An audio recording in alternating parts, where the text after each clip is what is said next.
that the interpretation channels are working before we begin. Let's see. Yes, Today, we are ready. we have German. Can the German Yes, channel before. hear? Yes, I see a thumbs up. Yes. Great. Yes, all languages already set up. And what other interpretation channels do we have? You can put more and after interpretation. Yeah, for some reason that's not showing on my under more, but everybody else can choose their language. And if you're having any problem with any of the interpretation channels, please raise your hand and we'll make sure that you're getting your language. Right. I did a Zoom update. Everything is different. Let's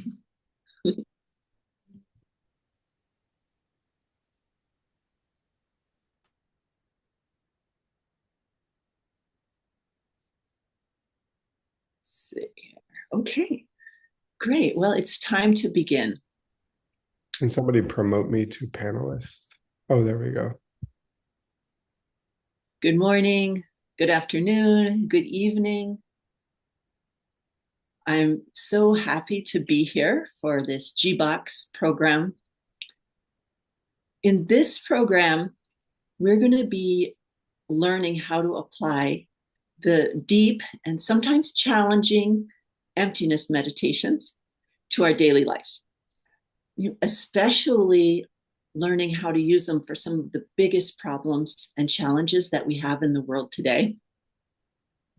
As we climb higher and higher in our understanding of emptiness, we are able to increase our happiness even during challenging times. So I'm very excited to be here. My name is Alix Roland. I live in Durango, Colorado. And I'm checking to make sure I'm not going too fast for the interpreters. So if I see you turning blue, I'll remember to slow down. I am a teacher of ancient wisdom. I'm a professor at the Sedona College of International Management, and I'm one of the co-founders of Meditation Studies Initiative. Meditation Studies Initiative and Diamond Cutter Classics have joined together to create this beautiful program for us today. I wanted to introduce the rest of the team, and I think they are pinned. So hopefully you can all see Sylvia Engelhardt from Germany. Hello, everyone. Thank you for being here, Sylvia. Sylvia is a director of a publishing house in Germany. She is also a co-founder of Meditation Studies Initiative and a teacher of ancient wisdom and meditation, especially specializing in that. We also have Nick Lashaw from California. Nick is the director of Diamond Cutter Classics. I think many of you know him as an excellent translator, as well as a teacher of ancient wisdom. Good morning, Nick. Thank you for being here early for you. Good morning. Thank you. Thank you. I'm happy to be here. And we also have Manuela Cortals from Germany. Manuela is also one of the founders of Meditation Studies Initiative. She is a teacher of ancient wisdom and of meditation, and she's going to be giving us all the meditation tips throughout this program. So I'm really excited to have you here, Manuela. Thank you so much. Thank you. Hello, everyone. All right. So the first part of this program is the overview and introduction of what we're going to be doing. And the other teachers from the program can be unpinned at this point. Sylvia is going to be coming back. Manu is going to be coming back here in about 45 minutes. But for now, you get me for an overview of the program and also I'll be getting into the first proof of emptiness, but then we'll be doing a guided meditation. The first thing I want to talk about is how the program is designed. We are going to be going through 9 proofs of emptiness, and I'll be introducing the book, the ancient book that we're using for this shortly. In each of these different proofs of emptiness is going to be taking us a little bit higher in our understanding. And it's that idea of climbing this ladder higher and higher that's going to enable us to have a deeper understanding of what emptiness means. Each of the steps is important to understand fully. The way we understand them in our own minds is by meditating on them. In this program, we have 9 different proofs, as I mentioned. Each of the proofs of emptiness will have a talk about what it means, what the book says about it, how to understand the specific proof. Then Manuela will come on and give us a meditation tip, which are also in this book, helping us to develop our stable mind in meditation. And then we'll have a guided meditation on each of the proofs. We designed this course to be part of an app. And so all of these meditations will be on the app. That's 10 different meditations, actually. In this live course, we're not going to be able to cover all of those. So we're actually going to be doing 7 of the proofs here today and next Sunday. So thank you so much for being a part of this and for being willing to investigate the truth of where things come from. It's something we have to investigate for ourselves, and it takes a little bit of effort. So thank you for doing that. Anyone can do this investigation of emptiness if you have 2 things. One of those things is known as quietude, and the other is insight. So in this course, that's what we're going to be focusing on, is a stable mind in meditation and a deep understanding of where things come from. I'm going to share my screen.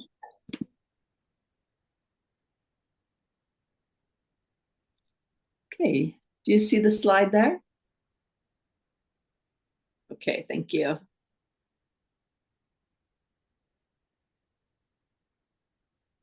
So I introduced the team already. Thank you all for being here. And now we're going to talk a little bit about this idea of quietude. So we just have a general understanding of what it is. Quietude is the ability to put our mind on one thing and keep it there without moving.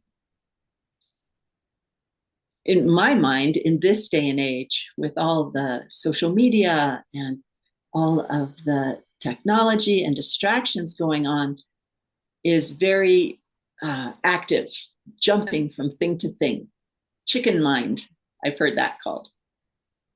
So shamatha is the antidote for chicken mind, where we are teaching our mind to be able to stay quiet and stable.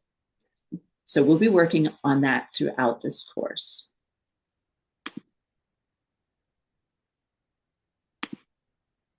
One of the really exciting things about learning to meditate and improving our meditation is that it improves many different areas in our lives and in our minds.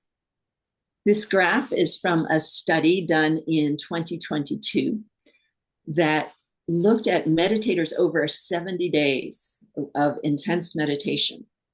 And you can see that attentiveness, physical relaxation, mental relaxation, serenity, stability of the mind, and attention vividness all increased, not only as reported by the meditators, but as studied on an MRI.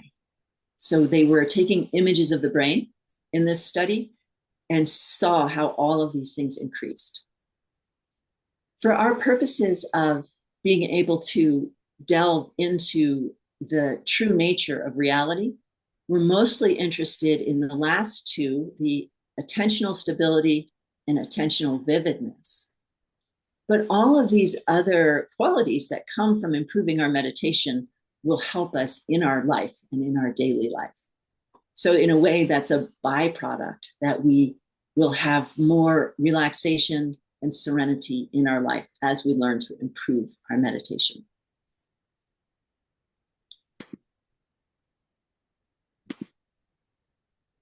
So let's talk a little bit about what insight is, or vipassana.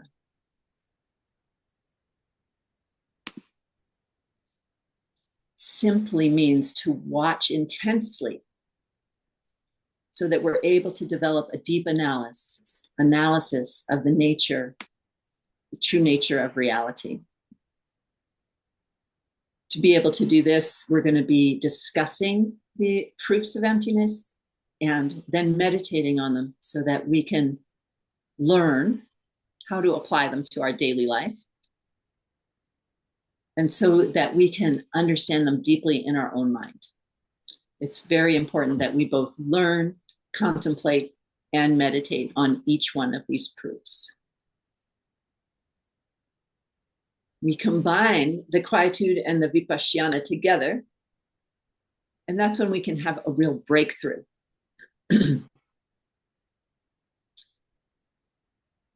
So if you are like me, I have used some of the methods that I've learned through this deep ancient wisdom to improve my daily life in finances, my relationships, learning how to create the causes for what I want.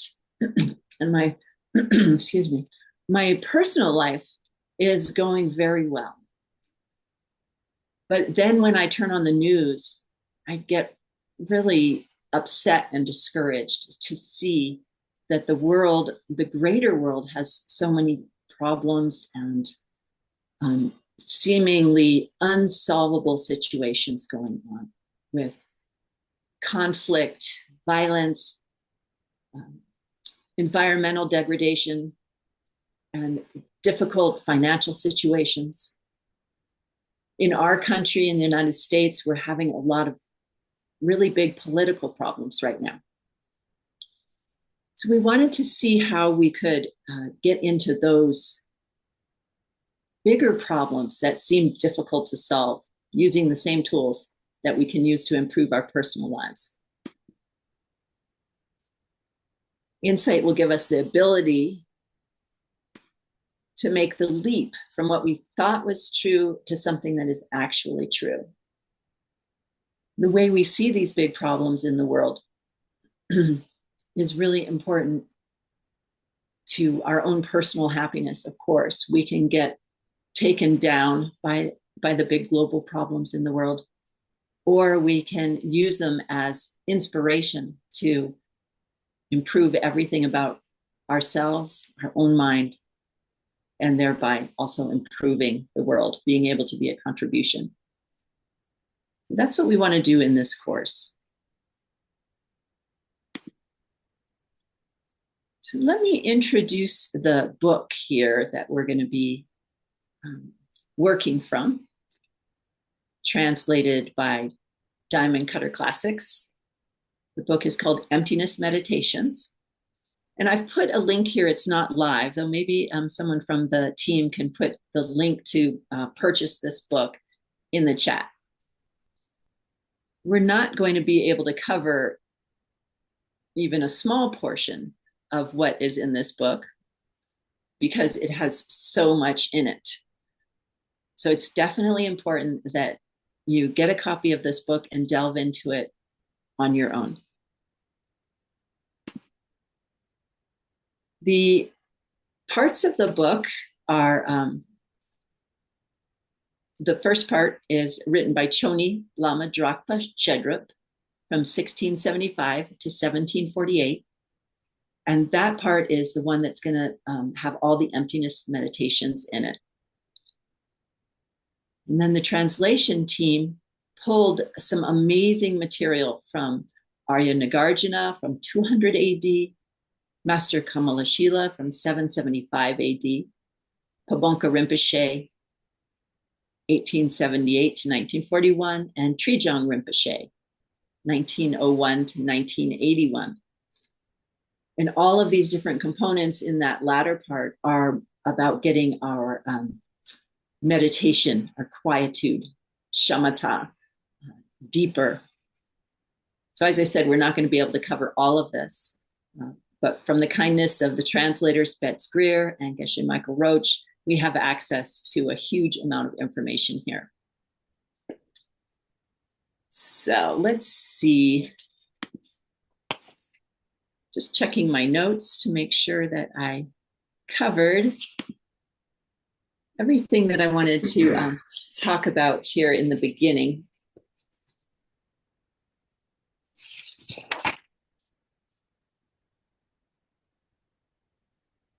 So I just want to remind you that this is on the app. It will be a 10-part series. Here we're doing it in 4 sessions that are about an hour and 25 minutes each.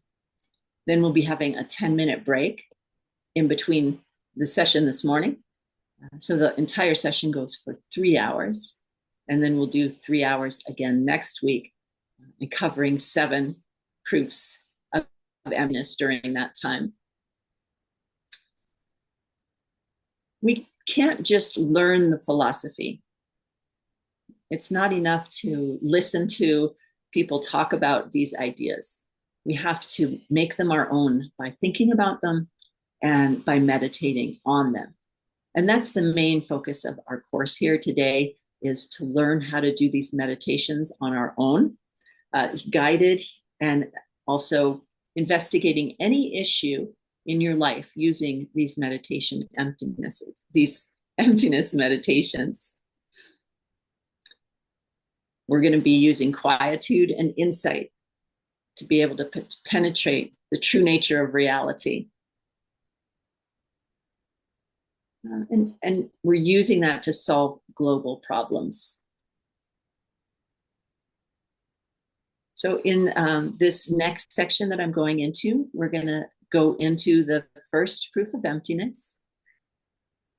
And I think we're ready to start that now. Is everything going well with the technology?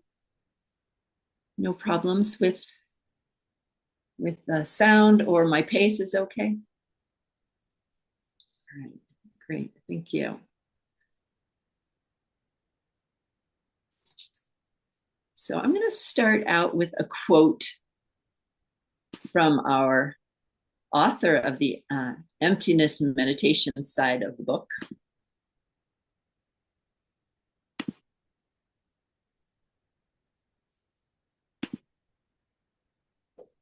This is what Drakpa Shedrup says.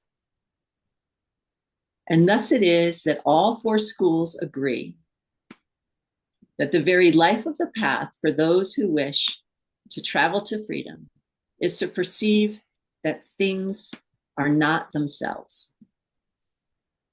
This is the main thing that we're going to be looking at in all of these proofs, is that things are not themselves. What does that mean? In each of the proofs, it's going to mean something a little different. And that's why we're going to go through these 9 proofs, each one getting a little more subtle. And so you can keep that in mind as we go. We're looking to see why things are not themselves.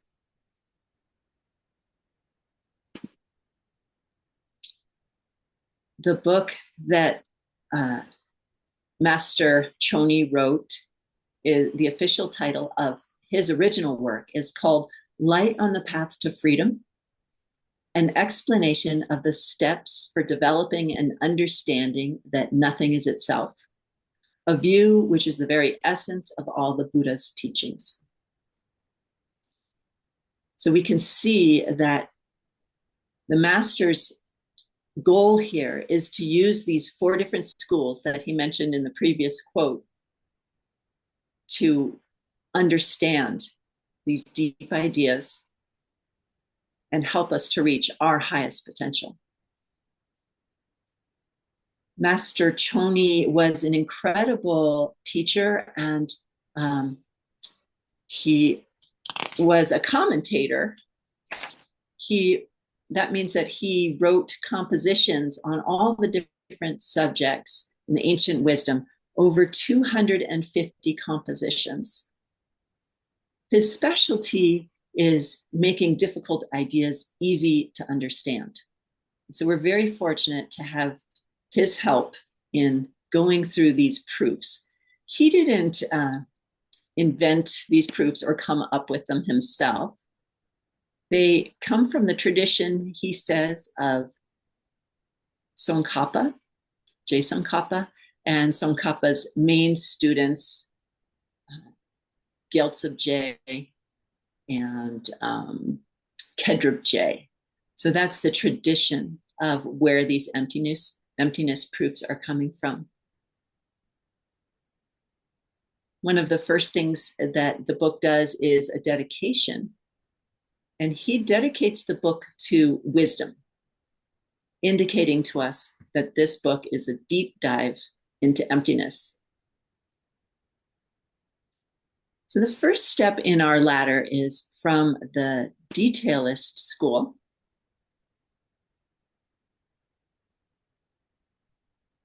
As I mentioned, we're going to be going through 4 different schools. And the first proof is At the Mercy Proof, is the name of it. From the first school, detailists, which is also called Vaibhashika. Professor Nick can help me correct my pronunciation. I'm not a scholar. He gave me the thumbs up, luckily. I'm not a scholar, but I'm so passionate about applying these ideas to our lives to make them better. So I'll try to fumble through any difficult pronunciations with your help. Vaibhashika was fine. So the main thing that this school is looking at is that there's no unchanging self, because things depend on other forces. We'll delve into that in a moment. First, let's look at this overview of the 4 schools. So we're starting at the bottom of the ladder with the detailist school. As I said, the main focus of this school in this proof is that there's no unchanging self. And we'll be getting into that. And then Sylvia is going to help us in the second half of our program today with the Sutrist school, Sautrantrika. And the main idea here in the Sutrist school is going to be looking at self-standing self,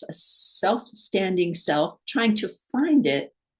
Where is that me? And so she's going to help talk us through that, looking for a self that exists somehow independently, separate from the parts or in the parts. Then we'll get to the mind-only school. We'll have 1 proof from the mind-only school today, and then more proof from mind-only school next week. So in the mind-only school, Chittamatra, the basic nature and various features attributed to an object cannot exist by definition. So we'll be looking into what it means to exist by definition and how the mind perceives things in the mind-only school. Each of these ideas build on the one before. It's not that the lower ones are incorrect, but it gets expanded upon with each step up this ladder. Then we get into the middle way schools, Madhyamika. There's a lower middle way and a higher middle way, 4A and 4B on my diagram here. The lower middle way is known as the independent school, or Madhyamika Svatantrika. And in this school, we can say that it's also known as the independent branch. One of their main ideas is that it takes two things to be able to perceive anything, the object itself and the mind that perceives it. So we'll be going into that a little bit and the proofs from that school. And then finally, we'll get to the highest middle way, the Madhyamika Prasangika, also known as the consequence school. And in this school, we'll get to the highest idea of emptiness that we know, and that will have to do with where things are coming from as projections, where how our mind projects reality. So as we climb higher and higher, we're able to take more personal responsibility for our world. So let's get to this detailist school proof. I just want to remind you that all four schools agree that things are not themselves, as we saw in the quote from Master Choni earlier. So how are things not themselves here in the detailist school? Consider the person. This is our proof from the book. It's not something which is unchanging, singular, and autonomous. So these are the three qualities that we're going to say things are not. Because it is changing and is at the mercy of other forces, it is, for example, like a water pitcher. So we're going to take this apart a little bit.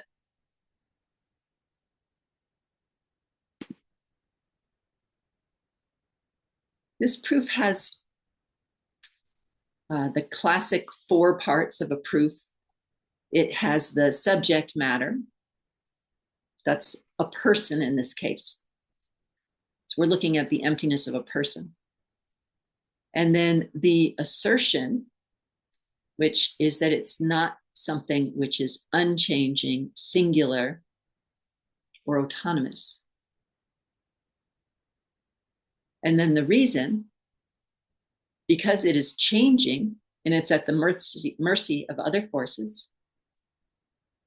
And then finally, an example, which in this case is a water pitcher. So I'd like to start with the example because I think it will help us understand. It's a little bit easier than understanding these ideas regarding a person, which is the subject in this proof, in this classic proof. So I don't have a water pitcher in my room, but in ancient times, every room had a water pitcher. But many of us have a coffee cup. So I'm going to look at a coffee cup, and we're going to think about how this coffee cup is unchanging, is not unchanging, singular, and autonomous. So how is it not unchanging? Well, this cup, if I, first of all, in a gross way, if I smashed it into little pieces, it would no longer be a coffee cup. It came into existence by being created from clay. And it will go out of existence when it breaks and goes into small pieces. It's no longer a coffee cup. Okay, so we can agree that it's unchanging. And the second, singular. So singular means that it is, it's not independent. It's relying on other parts. It has the handle, it has the body, it has people who made it. So it's made of different parts. And then autonomous, again, it relies on other forces. The coffee cup couldn't exist without the clay and the manufacturing process. It's people who designed it and created it. So it's not self-standing. Remember, that's what we want to prove. is that there's no self-standing coffee cup here. Okay.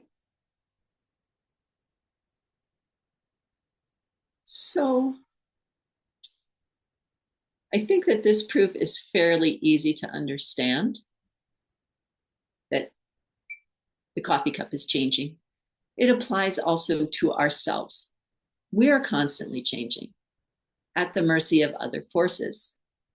We are born, we get older, sometimes we get ill, and there's forces that are causing our body to go through these changes. We have to check for ourselves. We have to look and see if this idea is correct. So we'll be doing that in a guided meditation and applying it to different things to see if there is something that we can find that this doesn't apply to.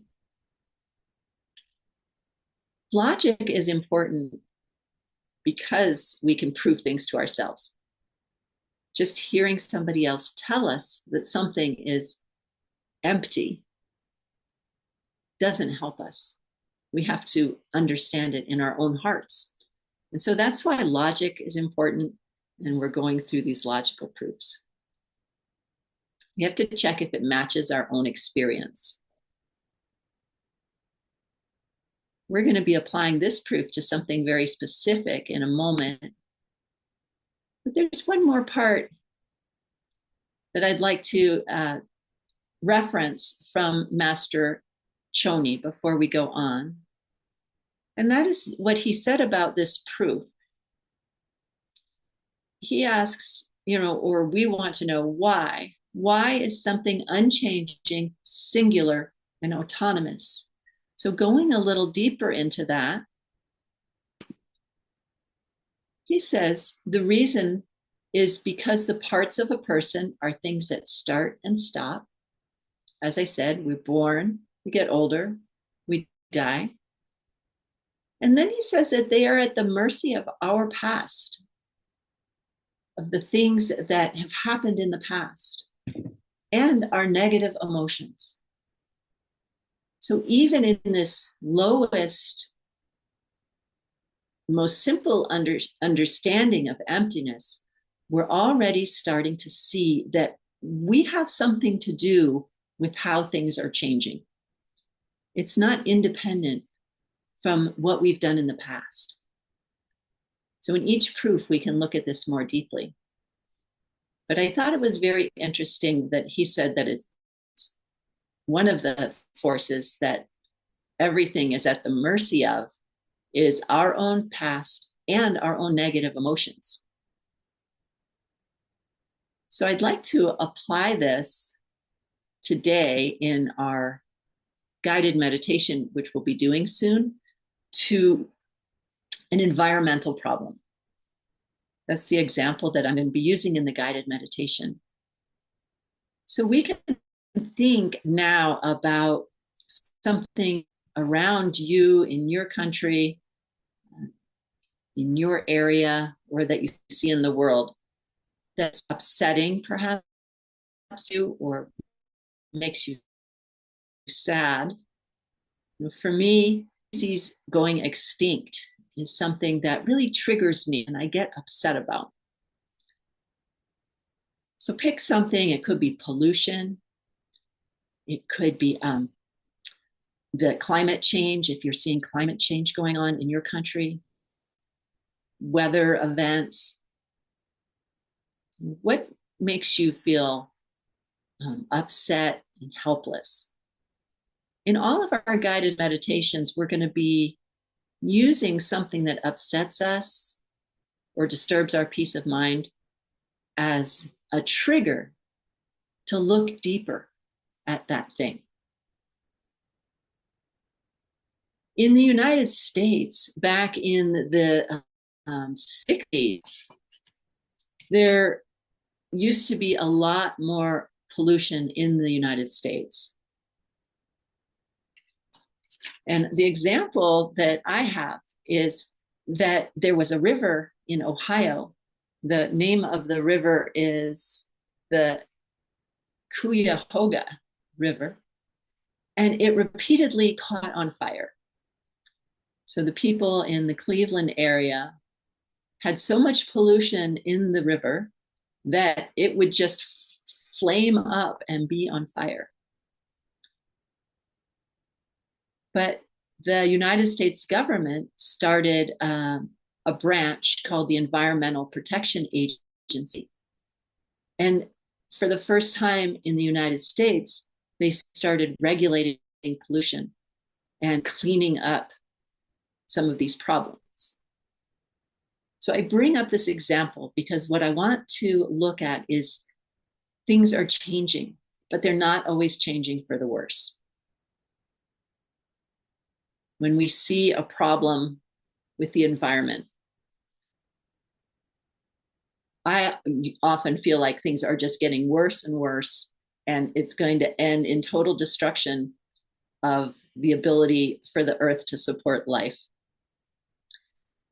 But that's a very negative state of mind that is seeing things as going in a certain direction and just unchanging.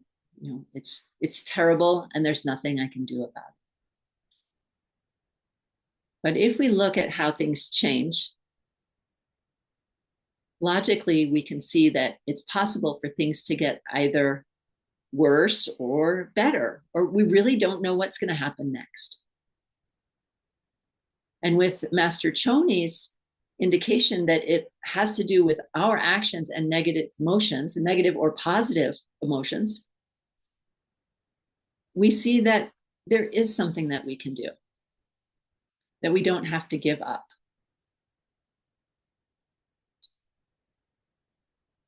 So that will be something we'll be meditating on in a guided meditation pretty soon. And you're going to pick your own example.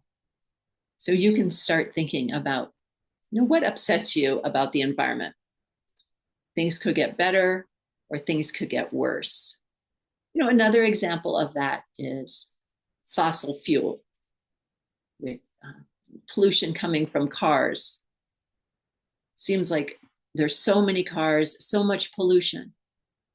But now we're getting more solar energy and more electric cars. So a solution comes along and things can improve. One of the things about insight, vipassana, is that we're making a leap. Remember in the beginning, we talked about going from what we thought was right to what is actually true. So the fossil fuels give us an example of that. When cars first came about, especially in the United States, everybody wanted one. We were so excited about them, and they were glamorous and they gave us a lot of freedom. But what was actually true is that technology created a lot of pollution and congestion and noise and brought us to a situation that wasn't so good. So then many people now are realizing the advantages of electric cars, public transportation, walking more. I know in many of your countries, you already do this. I picture in Germany, I see Sylvia nodding. Americans are slow, but we're starting to realize that maybe jumping in the car and driving to the grocery store 2 minutes away is not the best way to do things. So that's a leap, a change of ideas. And that's the kind of leap we're looking for through these meditations. So this proof, at the mercy proof, which we're talking about in the detailist school, it damages the obvious form of the fact that nothing is itself. It can't be unchanging, singular, or autonomous. Can't just be out there, independent. It's at the mercy of other forces. So that's kind of the obvious place to start. But we'll be looking at our own mind. Where, when, and where in our mind do we feel like things are unchanging? It often comes up in my mind when I'm upset with somebody else. I think they're a jerk, And I think that they're going to just stay a jerk out there from their own side, right? That they're unchanging. And also with these big global problems, war has been going on for how long through human history? Maybe I think, oh, that's just human nature. And I think it can't be changed. So this is where we can gain power from just understanding the changing nature of things and taking personal responsibility. This can help us with our negative emotions also. We're probably familiar with the phrase, "this too shall pass." And so this proof gives us an emotional tool that can help us get through a difficult time. And that's important, that we don't despair, that we know that things can and will change.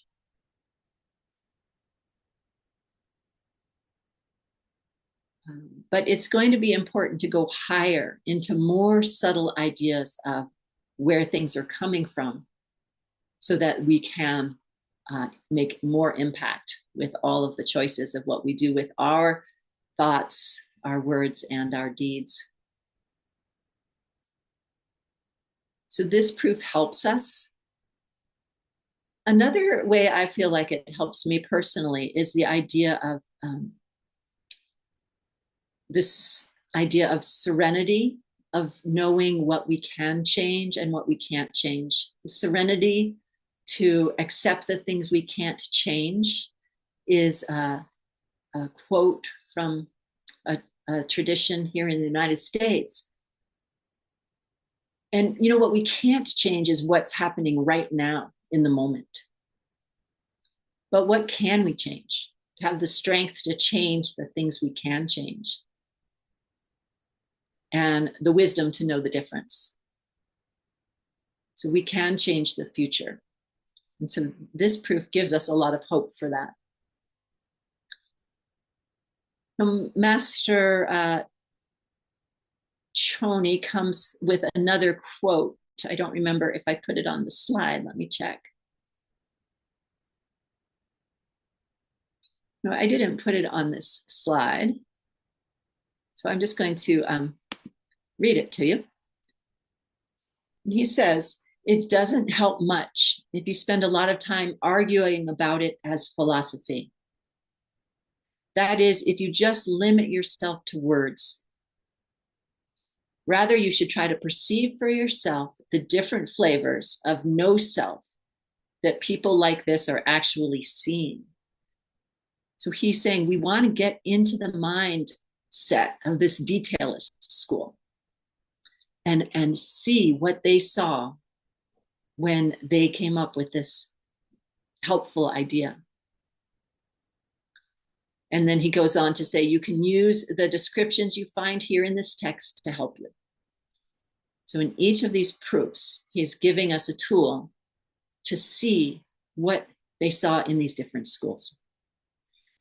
So one more thing about these schools, we call them the ancient schools. Really what they are is the different states of mind that we have.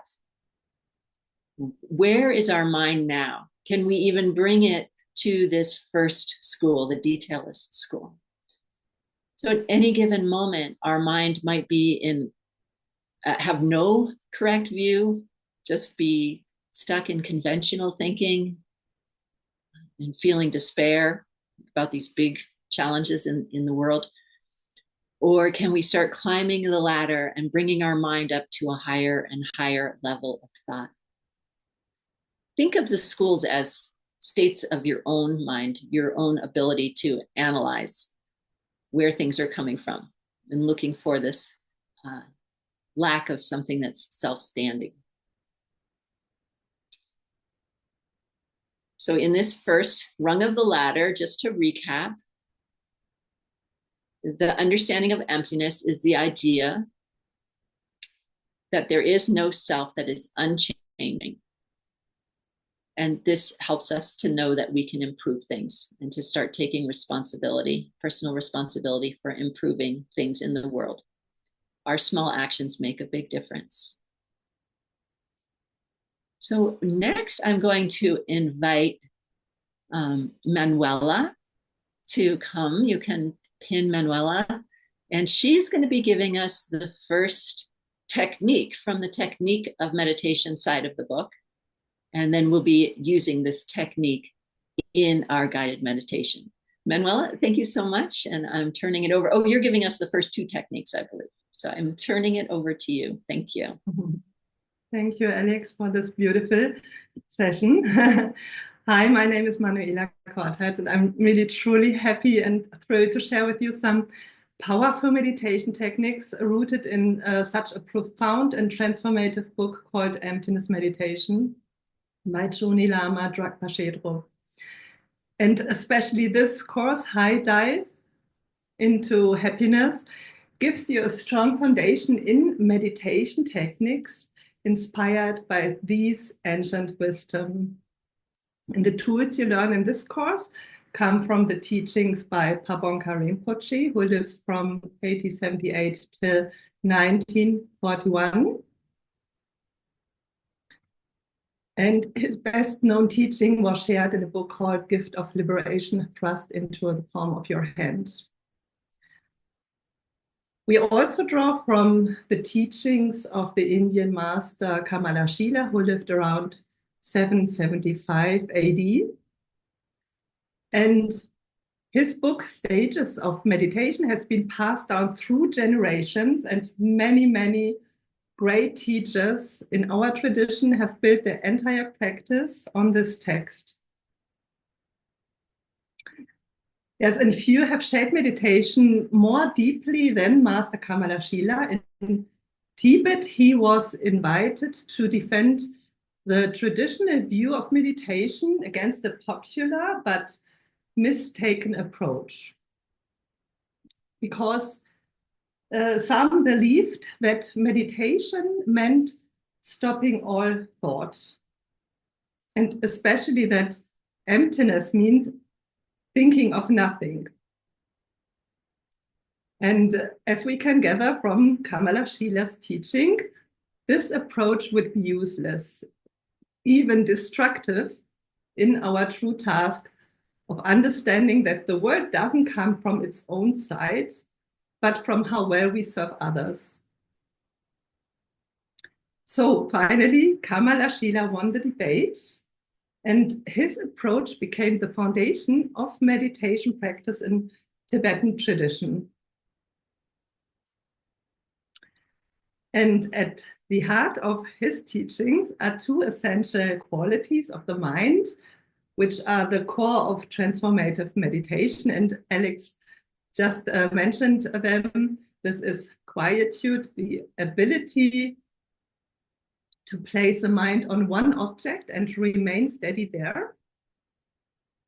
And of course, insight, which is a deep and clear understanding and seeing into the true nature of reality. And we will explore these two in one of the next sessions.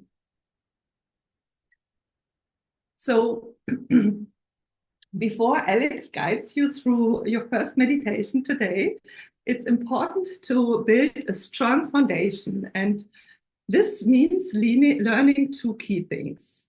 It is how to prepare for meditation and how to sit in a way that supports your body and mind.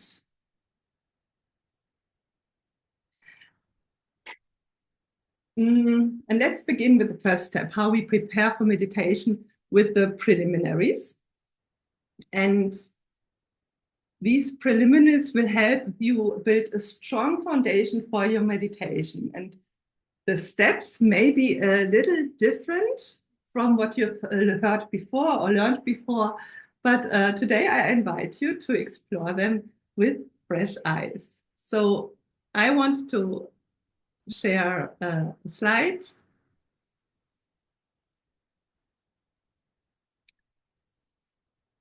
And we start with the first step of our preliminaries, which Kamalashila brings in this wonderful book, which is finishing our to-do list. And at least it meant setting it, or at least setting it aside. And that meant handle anything that might distract you, like turning off your phone, your computer, your to-do list, set it aside, because your mind will be easier to concentrate.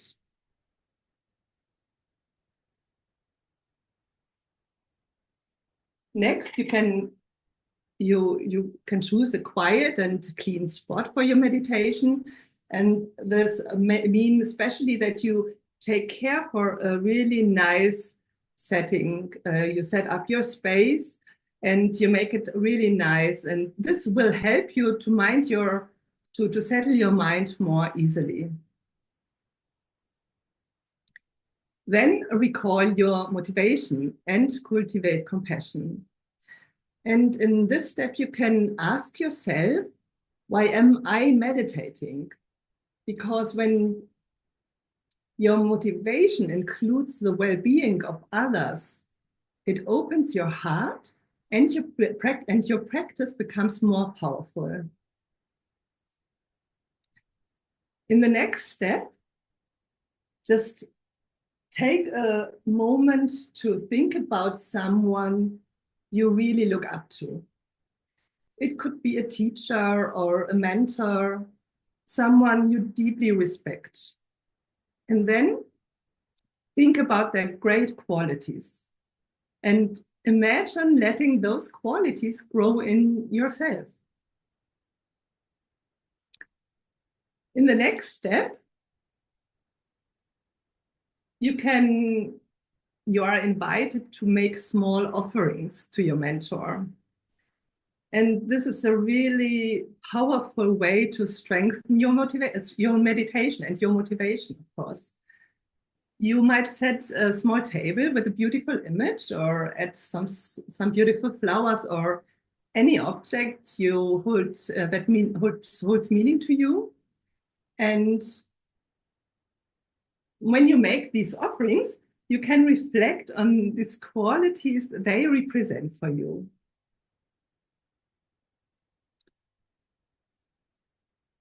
Now, one of the most important steps is to confess your mistakes.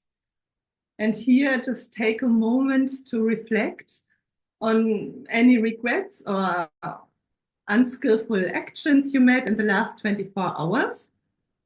And this practice isn't just about judging or isn't about judging yourself.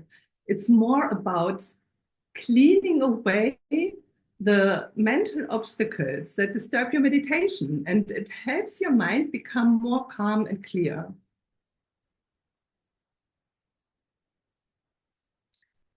And finally, just take a moment to rejoice in your good actions. And here you can celebrate every act of kindness, both for your own and those of others. And this rejoicing and celebration of those qualities take also root in your mind and also quietly grow in your heart.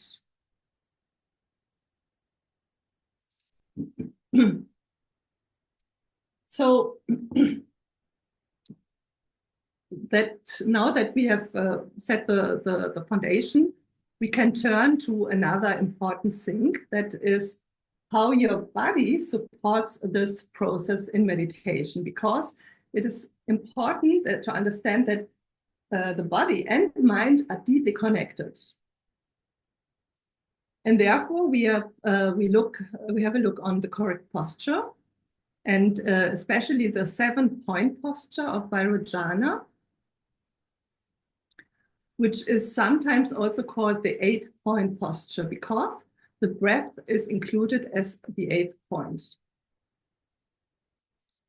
And I invite you now to explore them one by one, and we're starting from the ground. And Kamalashila recommends sitting in a half or full lotus position.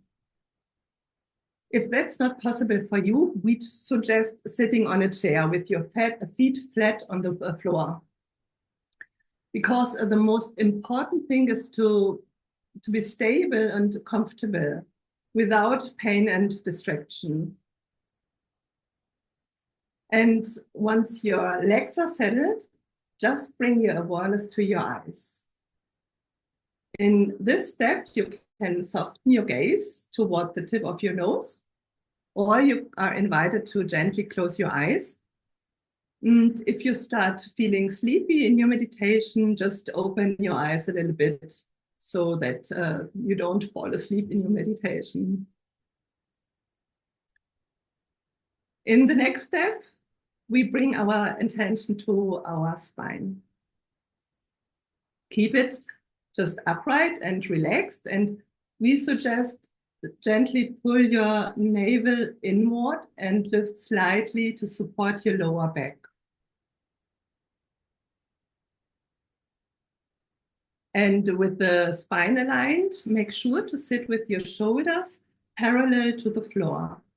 And then you can place your left hand down first and the right hand on top with your thumbs gently touching, and you can rest them into your lap.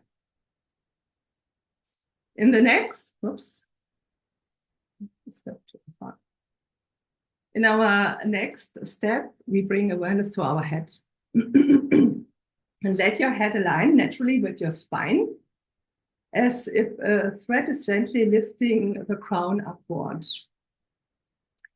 And in the next step, bring awareness to your mouth and allow your lips just to rest naturally. The teeth have no tension here, just in their normal position. In the seventh step, we bring awareness to our tongue, and the tongue should lightly touch the roof of our mouth, just behind our front teeth. And then just let the tongue there rest naturally behind the front teeth. And finally, bring attention to the breath. And here let it flow in and out gently and naturally. And that's the 8th point in the 7-point posture of Vairocana, focusing on the breath. Now, before we move on, we really love to hear from you. If you have any question now to Alix, to me, to the position, to what Alix just taught, just feel free to ask. You can write your question into the chat, or I invite you just, to give your question here. Thank you. Thank you, Manuela. That was very informative. Also, during this brief pause before we do guided meditation, if you need to do anything to prepare for meditation, you can do that as well while we take any questions. Maybe you need to take a quick break or straighten up your area to make a clean meditation spot.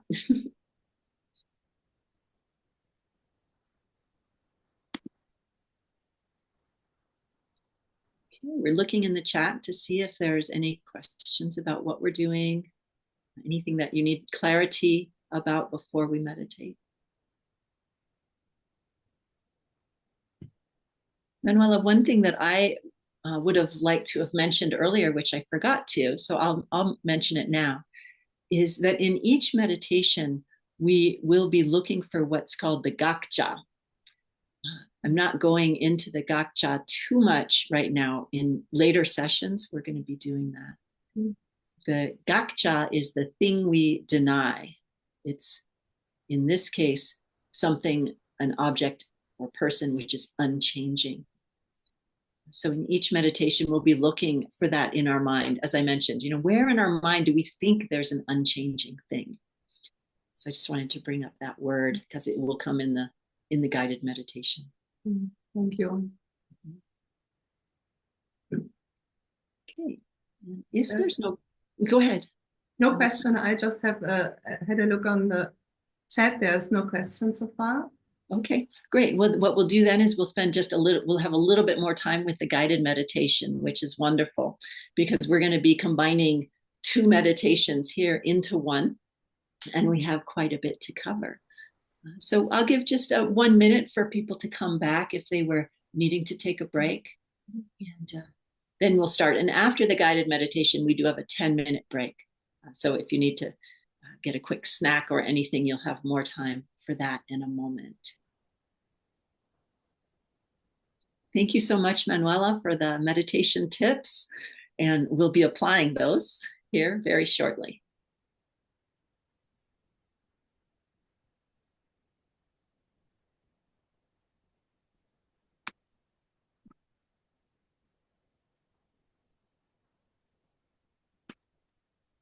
Okay. So while we're waiting to make sure everyone is back ready, we can start with the first two of the meditation tips that Manuela covered, because they're really pre-meditation. The first being setting aside anything that is on your to-do list. The instruction is to sort of finish your to-do list. I guess that's pretty impossible. So we could think about setting aside all the busyness of our lives, clearing away any papers around you that have to do with work or any unfinished business. You can physically put it away, and you can mentally let go of unfinished business. And then the second one, choosing a quiet and clean place to meditate. It is important to have an uncluttered spot. So even if it's just moving a couple of things out of your way, that's symbolically cleaning your space.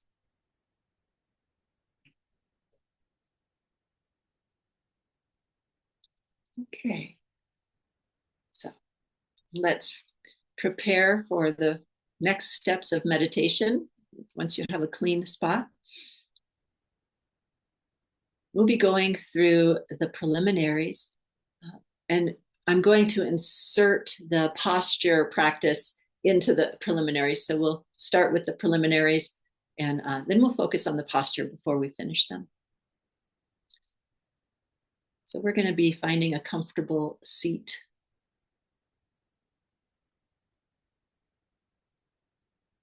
In a chair or on the floor, wherever you feel most comfortable.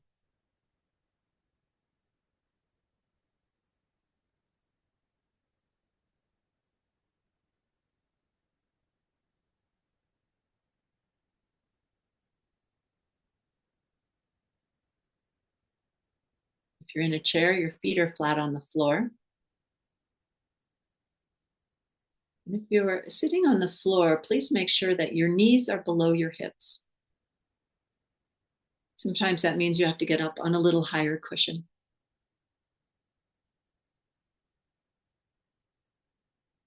We physically cleaned our space a little bit.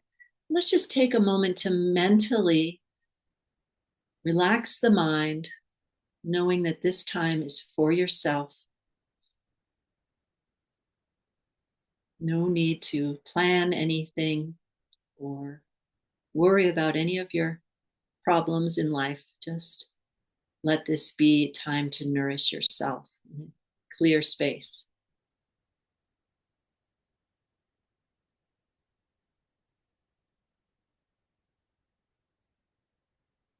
Relaxing your seat into the floor or the chair.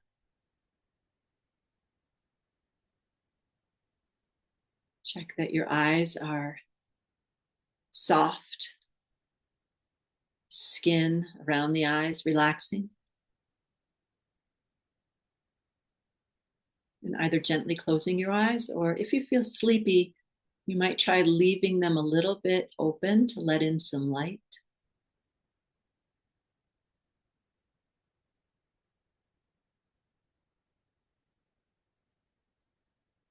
Sitting up tall.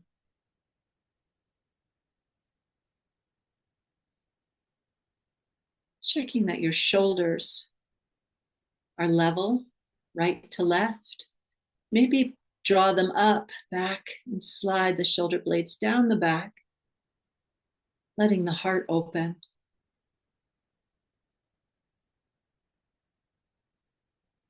It's important not to hold tension in the body, though, so Staying upright with the shoulders opening, and relax.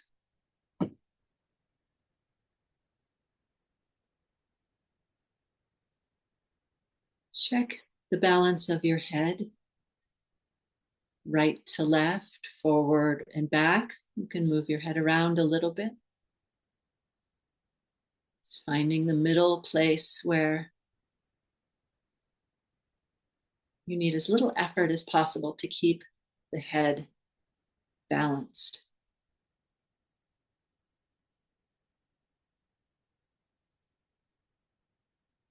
And then we go to the mouth. Teeth are slightly parted away from each other, lips gently touching together.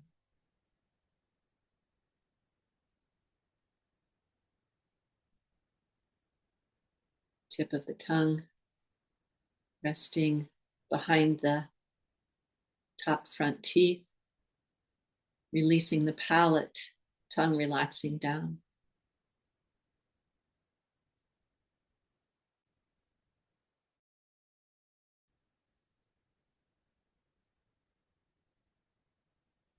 The eighth of the 8-point posture is the breath.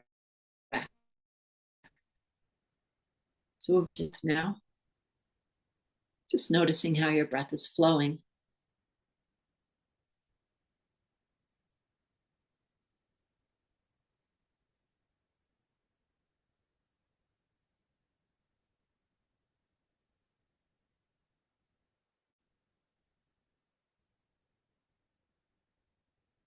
Notice when you focus on the breath, your mind calms down. Everything begins to settle.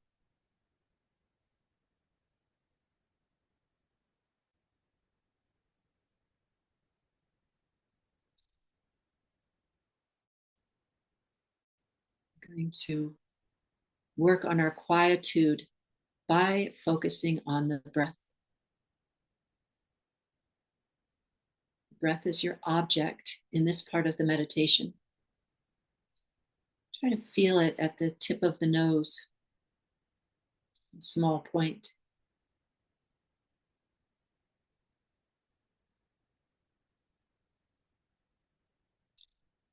And I invite you to count 10 breaths, starting with an exhale, and then the inhale will complete one breath. We're trying to keep our mind focused on the breath and counting these 10 breaths. If your mind wanders and you're no longer on the breath, just gently bring it back. And start your count again at 1.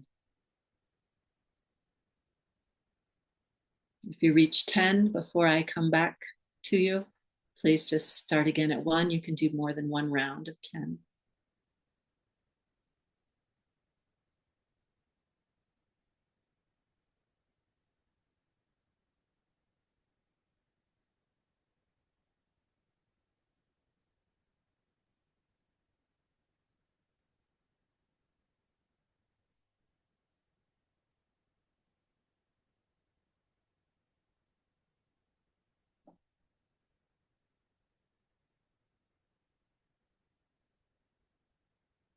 Checking your focus. Are you on the breath?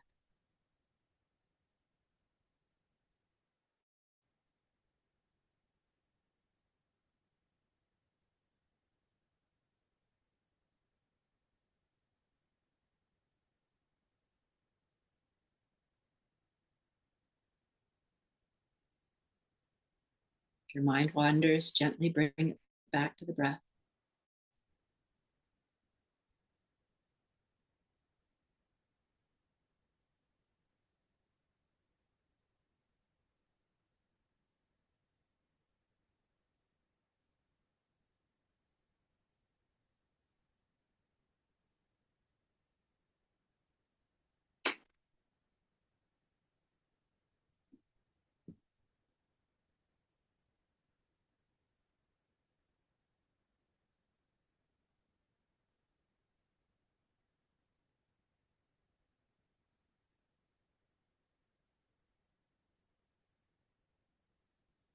You can let go of counting now. Just take note of that experience. If it's difficult to stay on the breath for 10 counts, if it's quite comfortable for you to stay on the breath, you can increase to a longer number, 21 breaths eventually, or even a 100. It's a warm-up, training the mind to stay focused. Keep that focused mind now as we go on to the rest of the preliminaries. Recall your motivation, why you've come to this course today.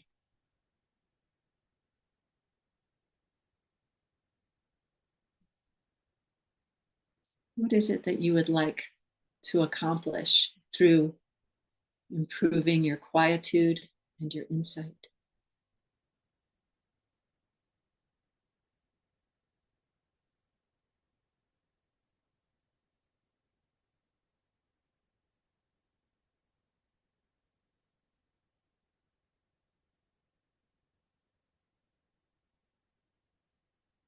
You bring to mind somebody that you admire.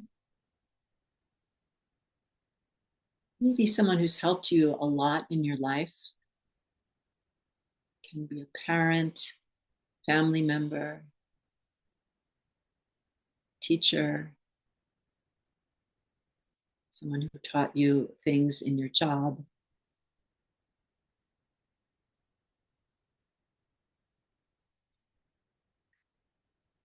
This person should be somebody that you admire, someone whose good qualities you would like to grow in your own self.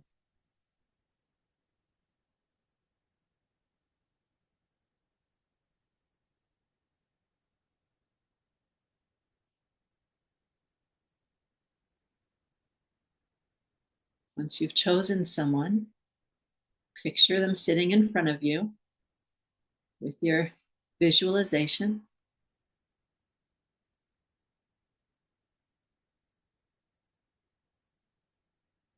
If this is difficult for you, try to picture just their outline at first, their general shape as if they were a silhouette.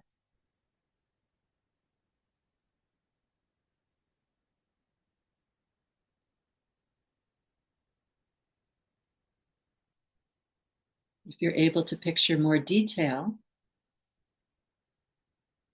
notice that they're smiling at you. They're happy with you.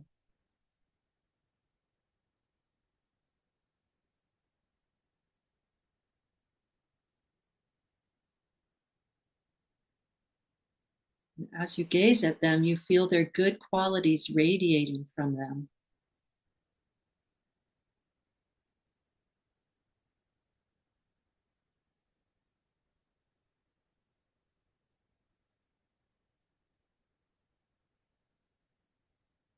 If your mind wanders, bring it back to the image of your mentor.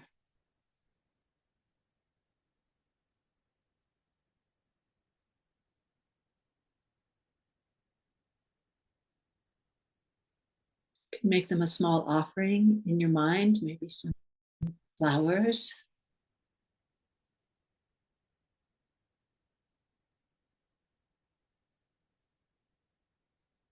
It can be something from nature, a beautiful sky.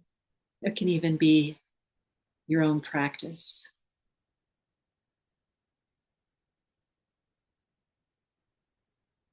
This represents your appreciation for what they've done for you.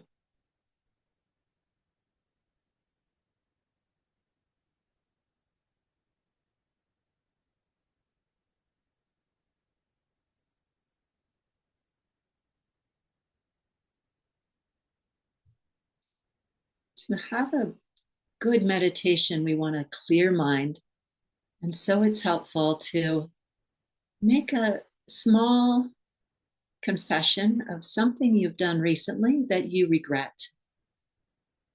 And we'll just give that to our teacher also. Something you regret that you'd like to do differently and better in the future.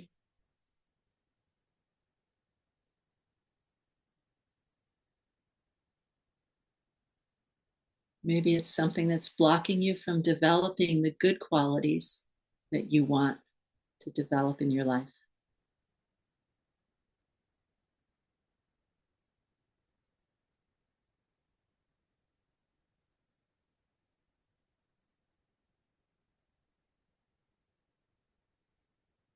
It's important to remember this isn't guilt. We're not feeling guilty here. We just want to release something that we don't want to see the results from. And we want to do differently in the future.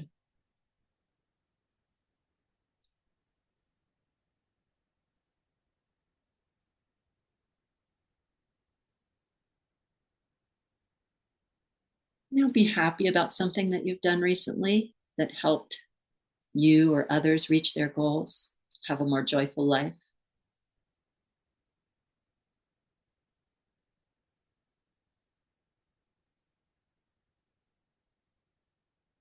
Being happy, letting a feeling of joy arise. This will help your meditation as well.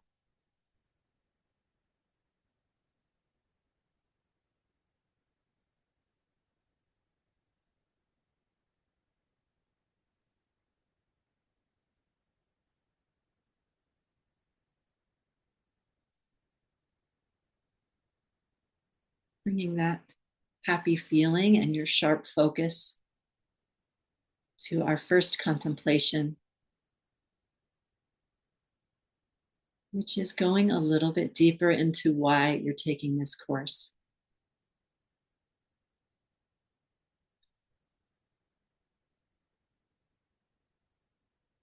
If you have a strong motivation, you won't give up easily.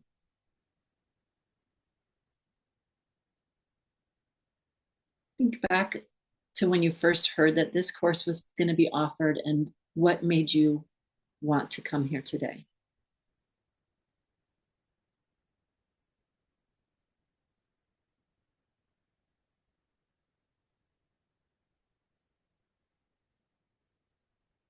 Why did you join the course?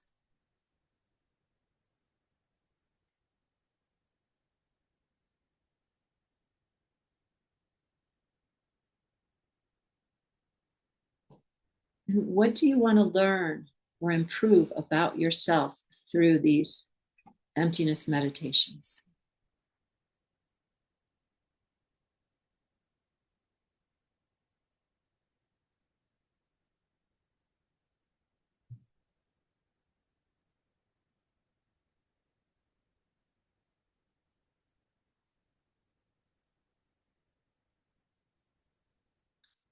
You've heard that we're going to be developing a stronger focus, quietude. So imagine what your mind will feel like when you have mastered perfect focus and attention.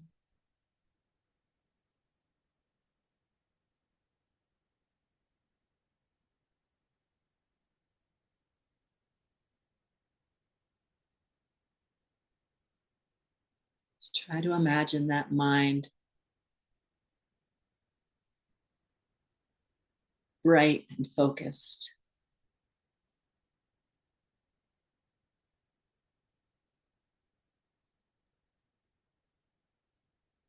A luminous mind.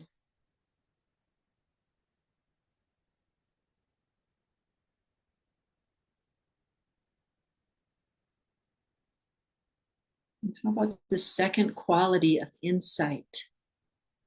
Understanding the deep nature of reality. What would it be like to understand everything and everyone clearly? To see the true nature of the people around you.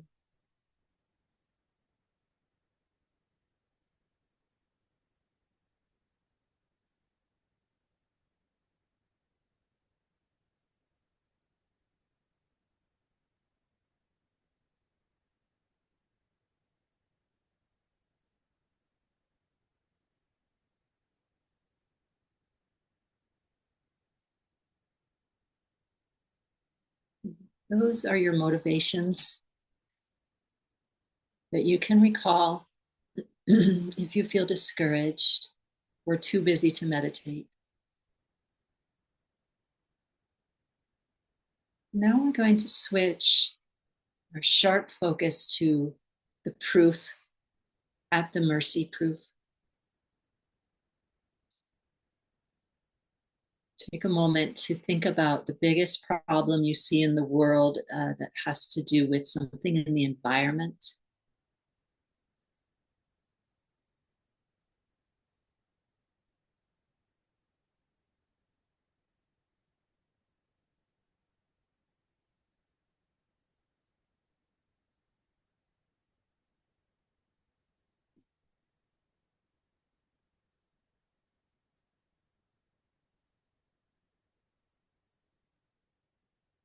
Once you've chosen something, you're ready to examine it from the viewpoint of this proof.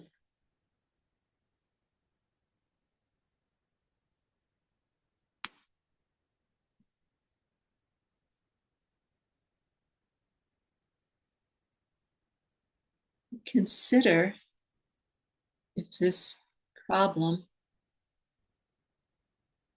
is a changing thing.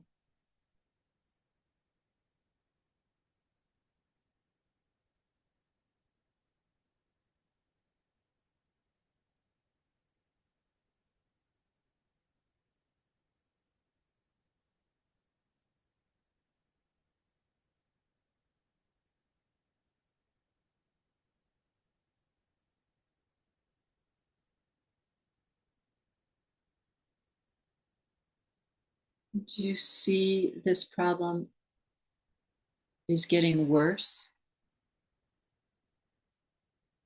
Or could it be better?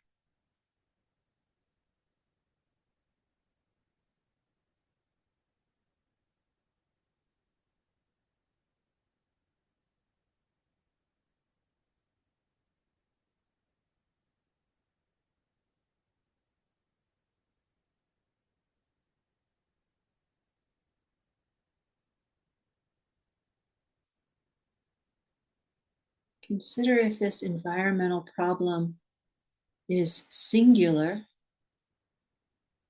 or is it made of parts? What different parts make up the problem?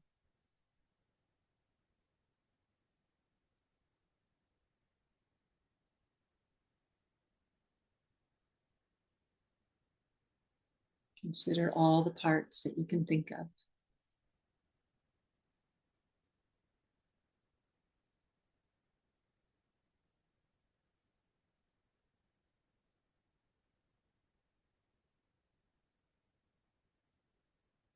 Consider if the parts are also changing.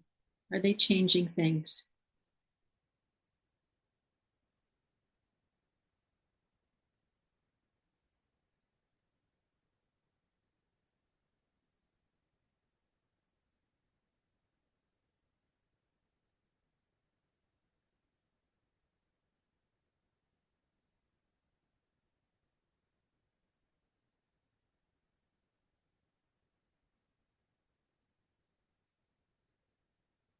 Is the situation autonomous?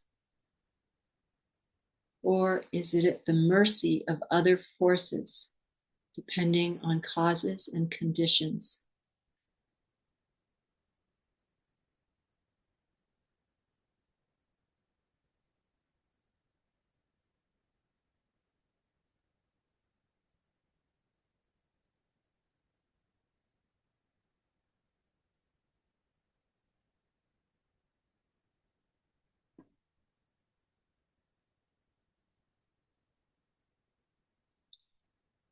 Consider if it's possible that some of the forces have to do with you and what you've done in the past, or even what you might have said or thought in the past. Is it possible that you're one of the forces?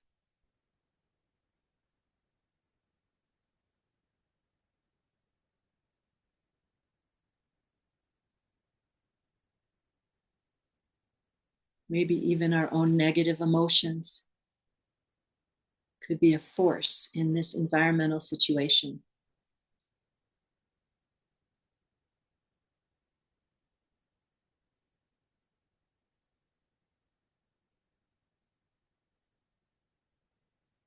The last part of this meditation is to try to find the gakja, the thing that couldn't exist. An environmental problem which was unchanging, singular, and not at the mercy of causes and conditions. Look for that in your mind.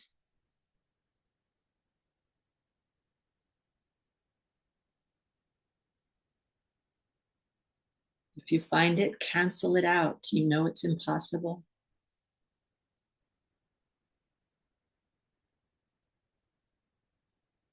Sit in the absence of an unchanging problem for this last moments.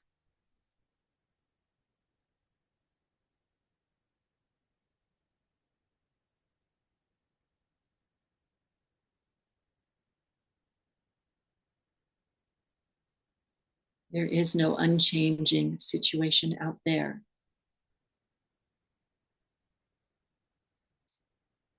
Self-standing.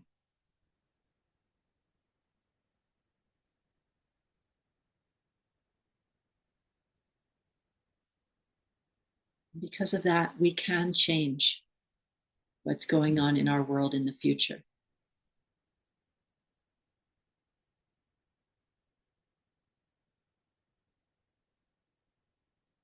Bring your attention back to your breath now.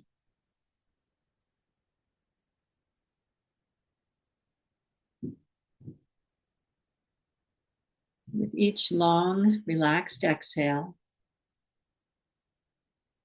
visualize a golden light spreading out from you, helping to solve the biggest problems in the world. Touching the people around you, helping them to be happier.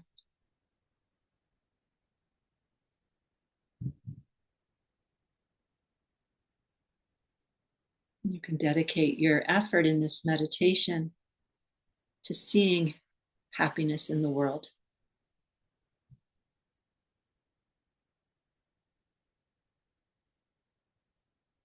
And opening your eyes when you're ready. Take a stretch. You can pat yourself on the back for doing your first emptiness meditation of this course. Something that you can use quickly even during your day when you feel upset. Now we'll take a 10-minute break, 9-minute break. Please come back in actually 8 minutes. And we'll be having Sylvia leading us through 2 more important proofs. So we'll see you back in a few minutes. Thank you so much.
Mm.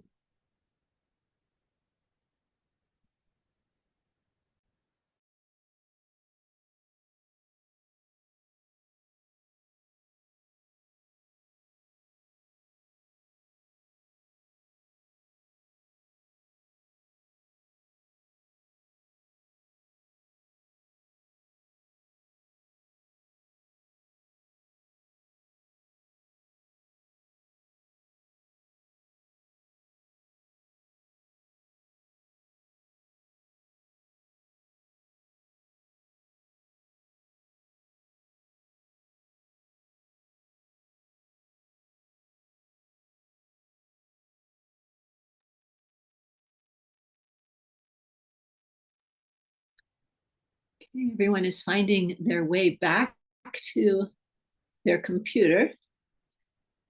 And when you're ready, Sylvia, we look forward to hearing your part. Yes. First, thank you, Alix and Manuela, for your great teachings. And Alix, I loved the meditation. It was really beautiful.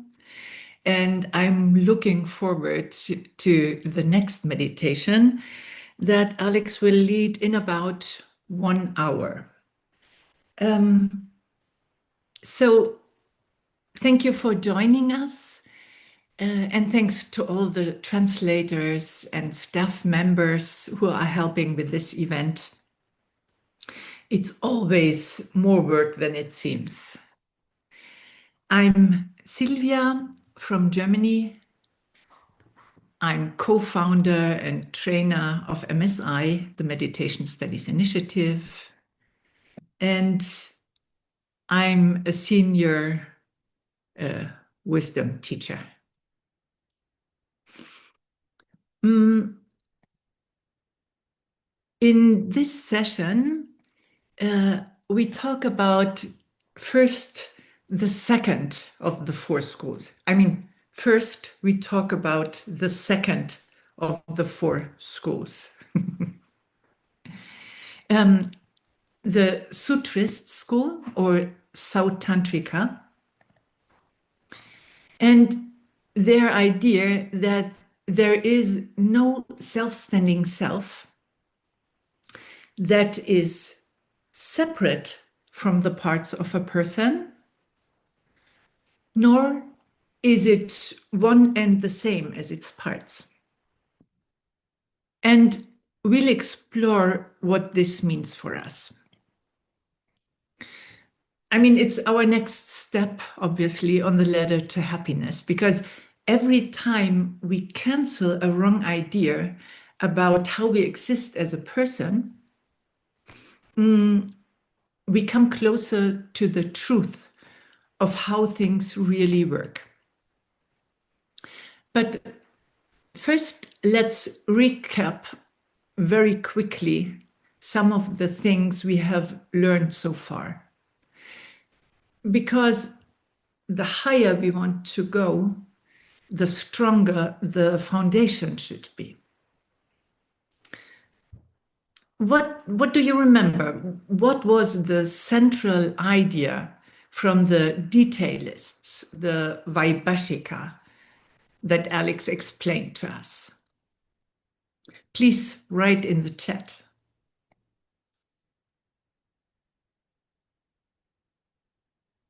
What is their what is the central idea that exactly, that can give us hope and helps us to cope? Great. Everything is changing. Yes, wonderful. Us included. The world around us changes all the time. And one example Alix mentioned was the environment. And it gives us hope, that things can improve from fossil fuels to solar or wind energy, for example. And I can read it in the chat. So everyone was paying attention, or some were really paying attention. The key point of all four schools, or the key point that all four schools agree on, is there is no self-standing person. We are not unchanging. Everything is constantly changing. We are not singular because we have parts, body and mind, for example. And we are not autonomous, which means we are depending on those parts. And in fact, we know that we are depending on many, many things. Therefore, such a self-standing person simply cannot exist.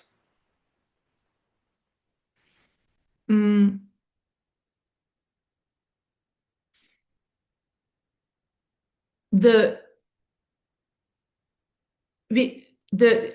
first proof showed us that everything is changing, and it helps us to cope and to be patient, right? To wait it out and to hope for the best. But we need more for a meaningful life. We all want to be happy. So we need deeper understanding. And the ancient texts say we have a mistaken view of who we essentially are. And that misunderstanding often leads to strong reactions, and those can cause suffering. So in this next step, we will explore the idea of our identity. The Sutrists' proof adds a new layer. We are looking at the person in relation to their parts.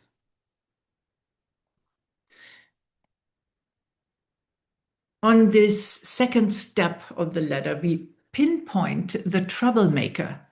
We zoom in further on the causes of our pain. So let's look at the classical proof. What are we talking about? The subject is consider a self which seems to be self-standing in the sense of unchanging, singular, autonomous. Next comes our assertion. It doesn't exist as something essentially different from body and mind, or it doesn't exist as a self which is self-standing and which has an essentially different nature from the body and mind. And here is the reason why our assertion is true. Because it is neither one and the same as the body and mind, nor is it something which is self-standing and is different from the body and mind. It is, for example, like the antlers of a rabbit, meaning this kind of self doesn't exist. Now, let's apply that and look for a self-standing Sylvia. I mean, with this crowd, it should have been, where is Juan? But today, let's look for Sylvia. Is the person named Sylvia completely separate from her parts?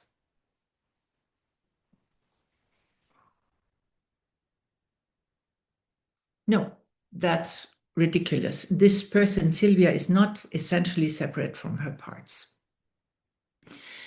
So, is Sylvia the same as her parts? No, she is not the same as her parts. And why is that? Because if that were the case, if Sylvia were the same as her parts, we couldn't distinguish between the person and their parts. But we do that all the time. We say, my body, my feelings, as if there's someone who owns those things, someone separate. And here is Tony Lama's conclusion. He says, logic demands that if a thing is neither one and the same as something else, nor is it separate from that same thing, then it cannot exist at all. Now, why is that important? Because we believe that there is a substantial Sylvia, a self that is different from her parts and that owns and controls them. And what are those parts? It's not just arms, legs, a head, and a beating heart. It's also my feelings, my country, my political opinion, my mind, my intelligence, my gender, my race, my nationality, my skills, my money, my house, my family, my team. You get the idea. We believe all these things belong to a self-standing person. And when we think about identity, who I am, we often forget that everything is constantly changing. The first step of the ladder, right? Opinions, friends, financial situations, they all change constantly. But we still hold on to identity as something solid, something we must control and defend. We think those changing parts define us in a self-existent way. Tony Lama compares this mistaken view to a master and their servants. We believe we are the master and all those parts are our servants. So on one hand, we have the delusion to have control over those parts, but that's not true. We can't even control our own body. We don't know when we'll die or get sick. We have no control whatsoever. And on the other hand, we think that those parts make up our identity. This is who we are in a substantial way. And based on that belief, when they're threatened, we react, we start to fight and defend this identity. And that's when the trouble starts. That leads to strong emotions and to strong reactions, which leads to suffering and pain. Let's take the example of my team. In Europe, football or soccer is more than just a sport, it's a passion. For many fans, their team isn't just a team, it's identity, it's pride, it's who they are. And the other clubs, they're not just opponents in a game, they're the enemy.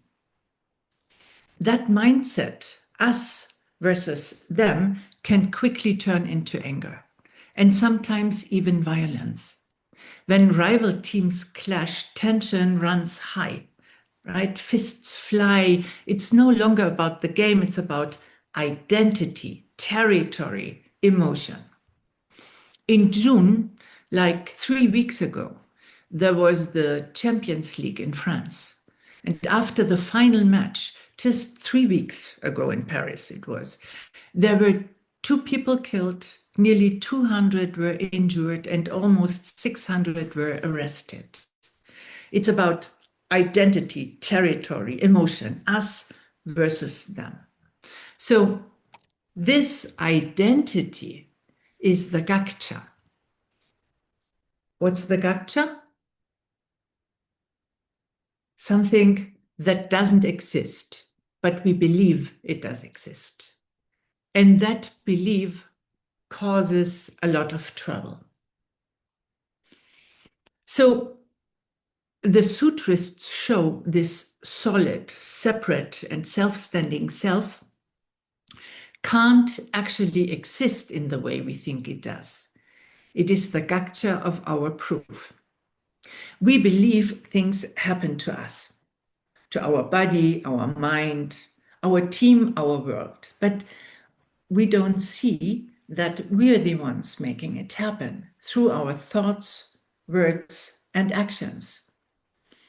We can't change any of these things without changing ourselves. We can't fix the outside world. We can only work on the inside. And we will talk about this more in the next part when we discuss the third school, the mind-only school. But for now, here's the kicker. There is no fixed person to whom anything truly happens. The self that clings to its parts is like the antlers of the rabbit. So we see our identity as something solid, a personal history, an essence, a fixed core, right? Intelligence, gender, race, team. But when we look closely, there is nothing solid to be found. You know, I live way out in the countryside.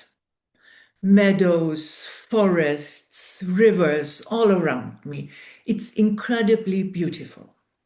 And also it is very remote, which means I drive a lot. And there's this small village nearby. At one intersection, there's a house with 2 garage doors, and both have huge political posters with loud, aggressive messages. Every time I drive by and catch a glimpse of those words, it feels like I'm being shouted at. Because what's written there and how it's written really upsets me. I instantly have to look away, otherwise I go straight into reaction mode and start building my counter arguments in the same harsh tone. It makes me feel angry. Now, there's a young woman living with her little daughter in my close neighborhood, and she also has a poster. This time it's in her window, it's a bit smaller, a bit more subtle, and most importantly, it shares a message I agree with. It reflects my values. And when I saw it for the first time, my reaction was completely different. I thought, yes, that's exactly right. Yeah, I even felt a little proud of her. Great poster, good job. Because it matches my opinion, my bubble, my identity as progressive, open-minded citizen. When I identify with my opinion, I feel quickly offended by someone else's opinion, when they are contradictory, of course. Then there is this tension, there might be an argument, a fight, and that's the troublemaker. So for this session's meditation, a little bit later, we will invite you to take a closer look at that parts of yourself you strongly identify with. What triggers you? What makes you angry? What really upsets you? And then we apply the proof. The self, with all these parts we cling to so passionately, it doesn't exist. Neither in the parts nor separate from them. Those parts have no nature of being me or mine. So now, to be very clear, we are not saying there is no self at all. What we're questioning is, are the wrong ideas we have about how a person exists, how we see ourselves and all our parts. And we're gently peeling away those mistaken layers step by step. And as we let go of those wrong ideas, we loosen the grip of our mental afflictions. That's the goal. When we cancel this idea of a fixed identity, we will get to a higher viewpoint. And each proof is another important step on our ladder. So that's for the Sao Tantrika and their the same and different self-standing proof.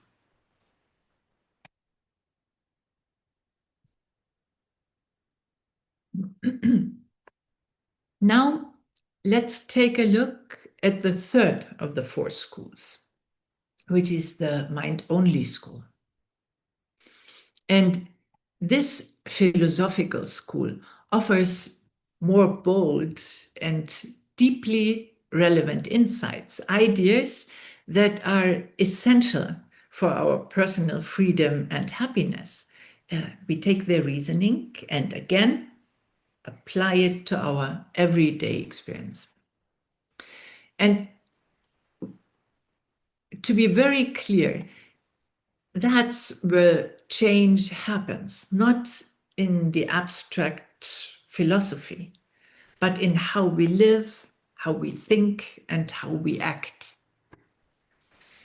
Changing ourselves based on these findings is the only thing that really helps us. All these layers of pain and confusion and stress we constantly experience are based on a misperception of reality. And when we cancel step by step this misunderstanding that holds us captive, right, then we can finally breathe again. And what really makes the difference, we can open our hearts more and more. So I invite you to let these teachings challenge your mental afflictions. And most importantly, meditate on them. So next Sunday, June 29th, this course will be available on Circle with 10 sessions of explanations of the different proofs of the four schools, 10 videos with meditation instructions based on Master Kamala Shila's teaching, and most importantly, 10 guided meditations about the emptiness proofs relevant to your everyday life. And the course is available in English and in German for now. So we will provide you with the link next week.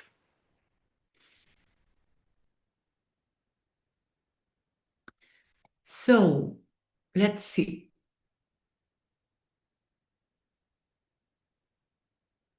I think that was the wrong window. Wait. That should be it. Good. So,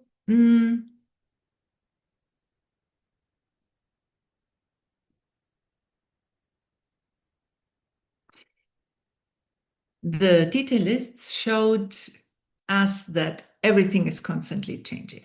The sutras prove that there is no self-standing self in the parts of a person, nor separate from it. And the mind-only school now reveals something more radical.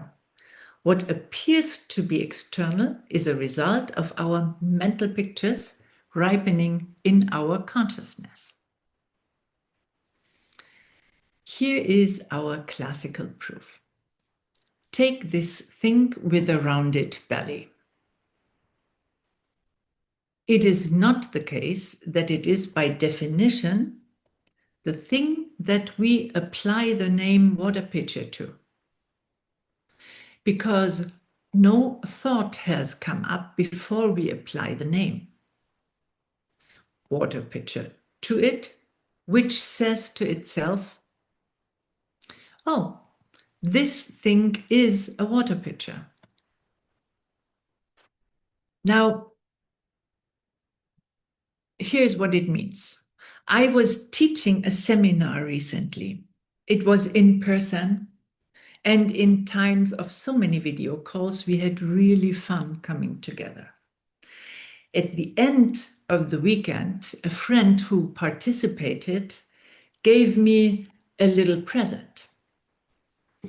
It was a small rectangle, beautifully wrapped in gift paper. And I was excited to see what it is. So I open it, and it is a piece of wood. I was surprised and confused. Why would she give me a piece of wood, right? It didn't smell like cedar or something. It didn't taste like sweet root that you can chew on. I was lost. I had no idea what it was. I had no matching mental picture, no name for it. And this piece of wood didn't announce its name to, or its function to me. So did you give me a piece of wood? What is that about? And he said, oh, it is Palo Santo, holy wood, and it is used as incense. And only now it made sense to me. Right? Now I was able to name it and to apply a mental picture to this thing. There are very few things that make this process so clear because we already know most of the things that surround us, right? We often learn the names of an object as children, like car, flower, dog, right? But no one had ever shown me Palo Santo before. And in this instant, it became very clear to me. First, the name, the label, the mental picture needs to come up in my mind. Then I can apply it to colors and shapes. And this is how I make sense of the world. Now, let's take a look at neurobiology.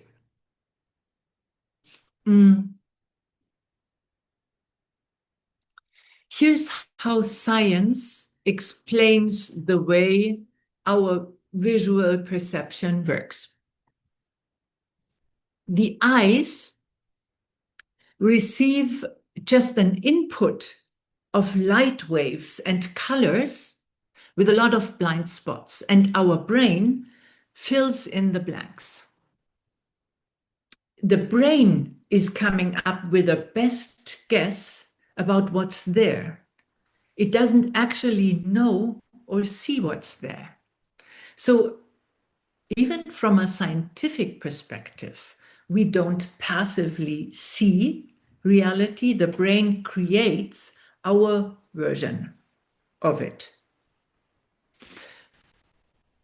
If that is the case, and the four schools of philosophy agree with science here, then our mind is really much more powerful, we think.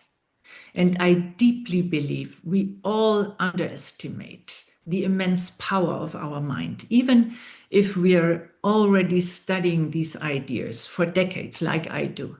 I think we are not aware of the power of our thoughts. So let's change that.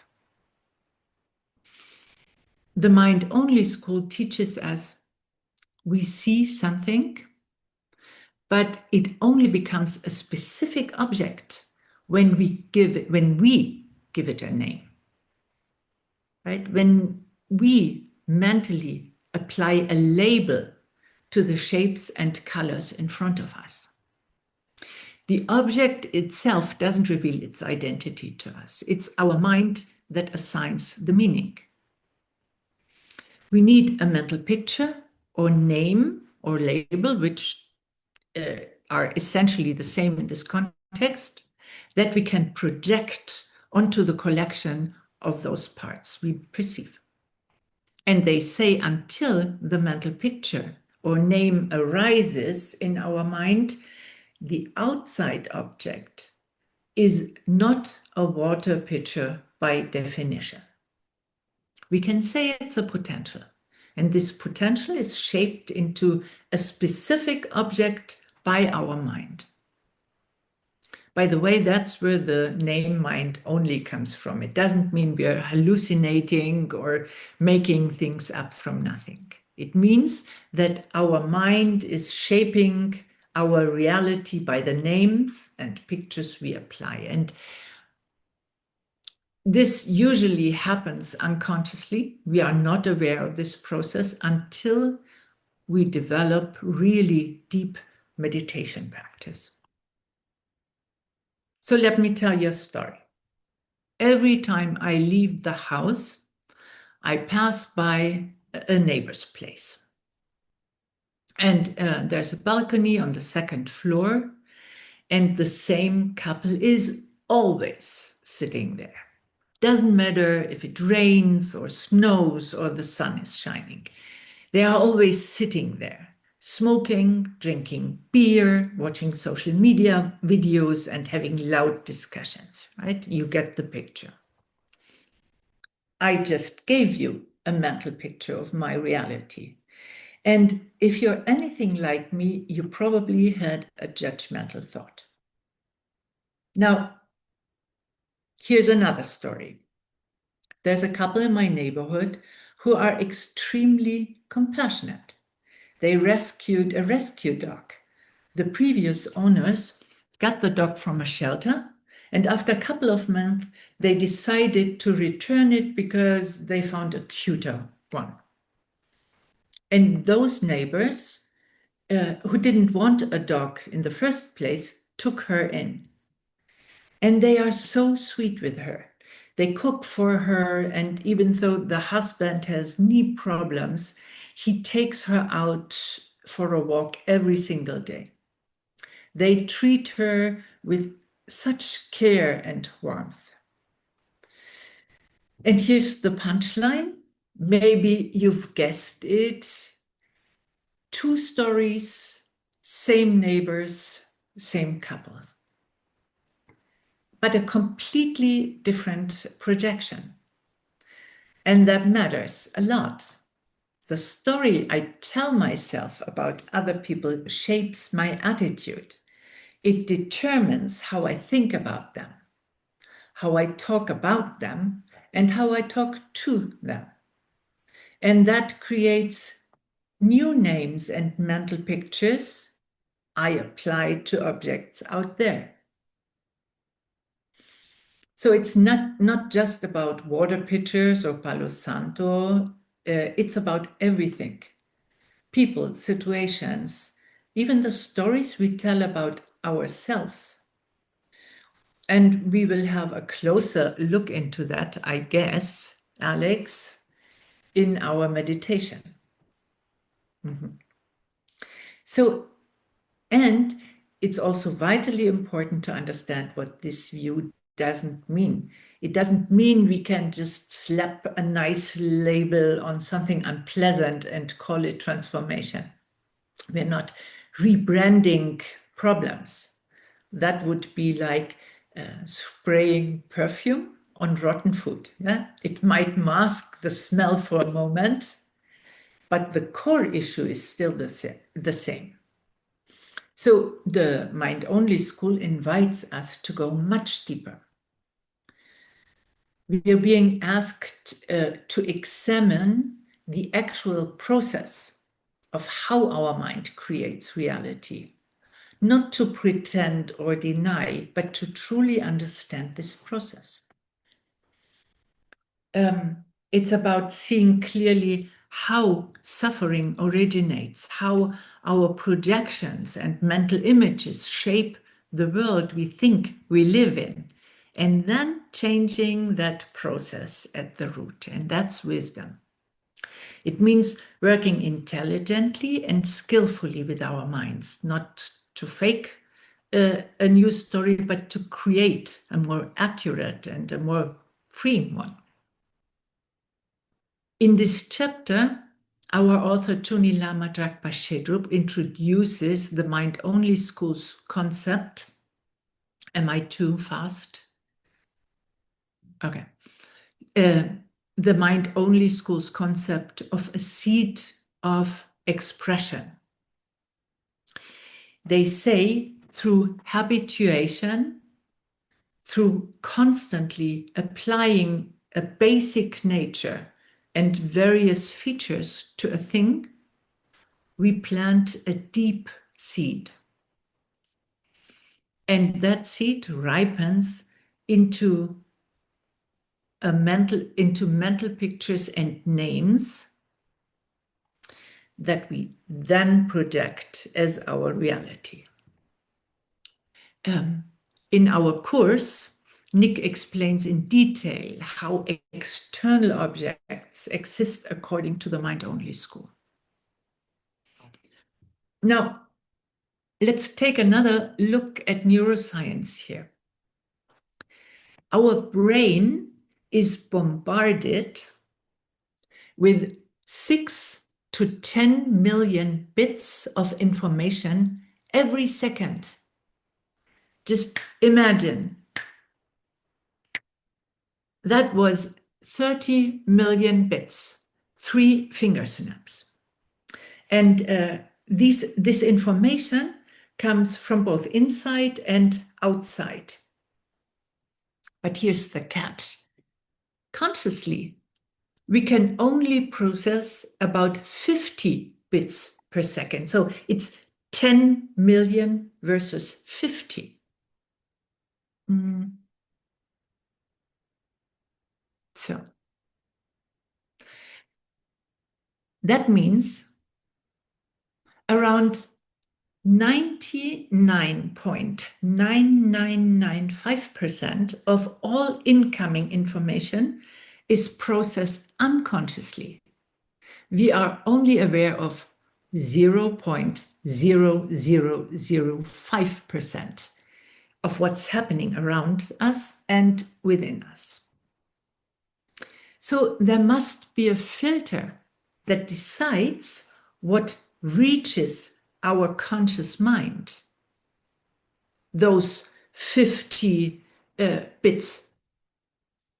And that filter is called the salience network in the brain. It detects, filters, and prioritizes these millions of bits of information and lets 50 of those into our awareness.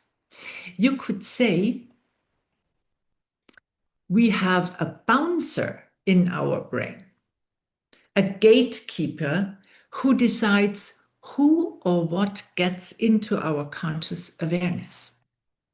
And this bouncer focuses our attention on whatever we care about.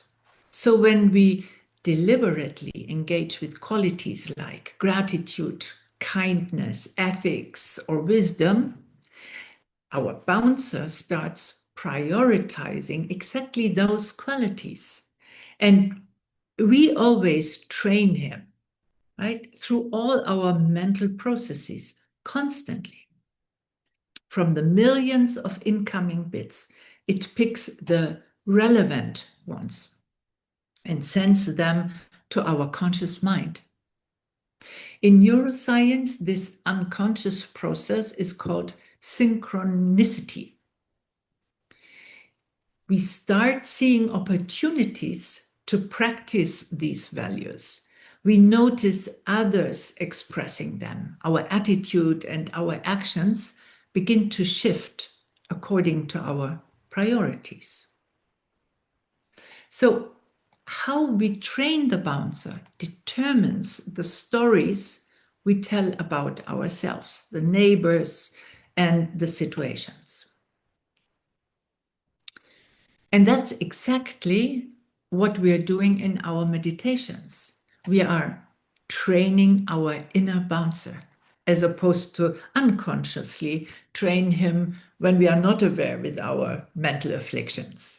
But in doing those emptiness meditations, we change the way we see reality. So that's what science says. Or as the philosophical schools say, we are creating a new reality.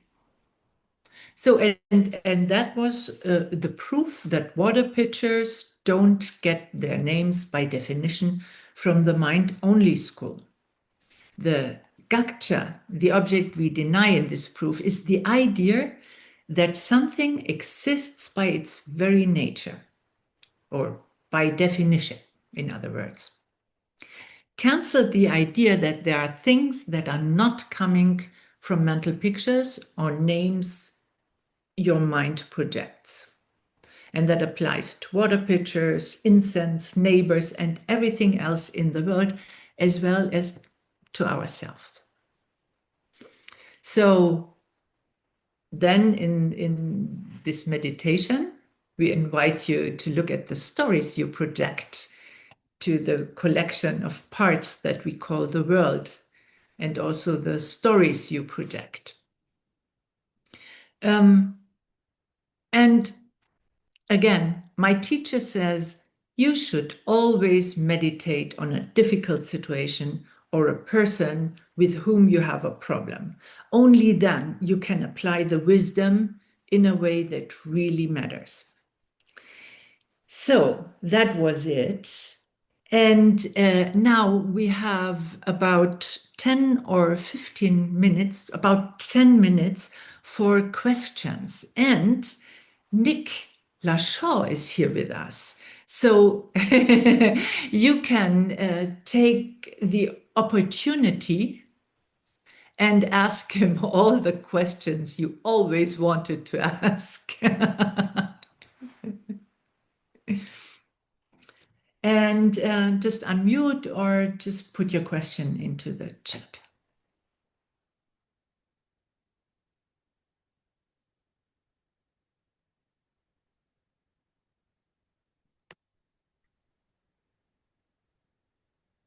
Alix is also here. Yeah. And Manuela. Of course. I'm flattered, but I reckon I only know a few special things. I don't know that much. You are our specialist, and it's nice to have you here. Thank you. Also, you didn't teach. You will teach 2 classes, 2 sessions next Sunday. Yeah, but cool that you're here. I mean, okay. So if there are no questions, we can do a longer meditation, which is cool. And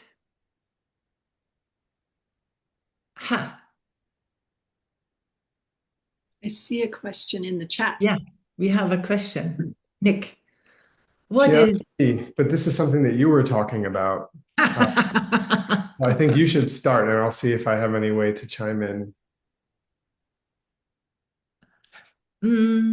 This phrase, exact intuition, isn't something that I am particularly familiar with, so I'd like to see investigate kind of how you're relating this to the content. Mm-hmm. The intuition, I mean, it could be if I think in terms of neuroscience, it is how we train the bouncer, this concept of synchronicity. So we read about things, we meditate about things, and those topics become more relevant for our bouncer. And that has the result that we see it more in the world. And we are more attentive with ourselves on those topics. And maybe that is what could be called intuition. I don't know, maybe. I like that. That's a cool idea. It makes me think of one of the positive benefits of meditation. You're referencing the four flowers, and it also makes me think of the flower of the habit. And I think one of the great things about meditation is that you re-habituate or habituate your mind to specific ways of thinking about things, or even sometimes to outcomes that you could achieve. And there's something really powerful about doing that. They say in scientific terms that you're rerouting neural pathways. You're retraining the mind for how to see the world and how to react to the world. So I think that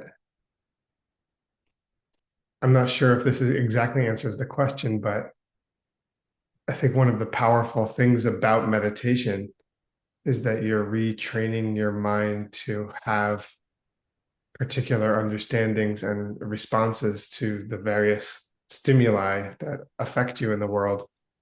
And that's, in a sense, then meditation is developing very powerful, positive intuition, because you're training your mind to have the correct feeling about, like when we're talking about the nature of reality, we're training our mind over and over and over again to have the correct feeling about, any object that's outside of us, right? Like if I don't analyze reality, my feeling about my glasses is that they're just something that's outside of me. But if I'm training my mind, then my intuition is that they're coming from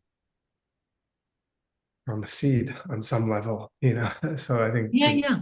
and developing this intuition with wisdom, I think is going to help us to see emptiness, etc. Yeah, and also yeah, absolutely, and also meditation helps us to slow down this automatic reactions. So it gives us this space to react in a different way. It's not when we are overcome by our mental afflictions, everything is very fast, and we have no ability to stop and react in a different way. But through meditation, it is possible to become more aware of those moments where you really can stop this circle, right?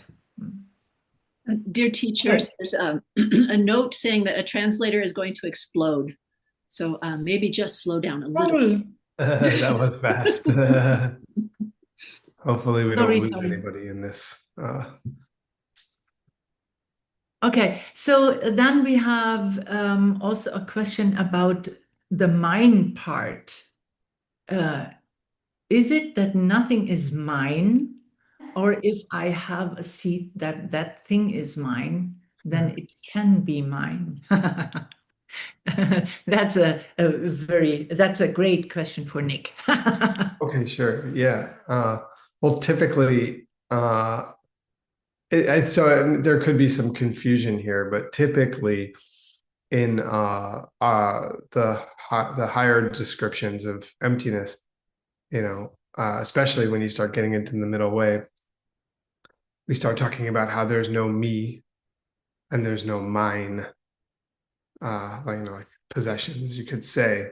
But usually me is talking about who I think is Nick, and we'll get more into this later, but later, not today, but who I think is Nick. And mine is talking about the parts of me, like my hand, my mind, and all the various parts. It could also mean my stuff, my things.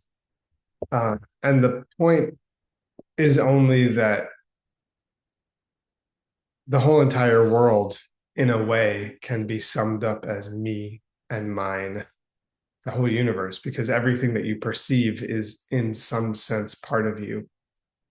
It's complicated. But the point of this is not that nothing is yours.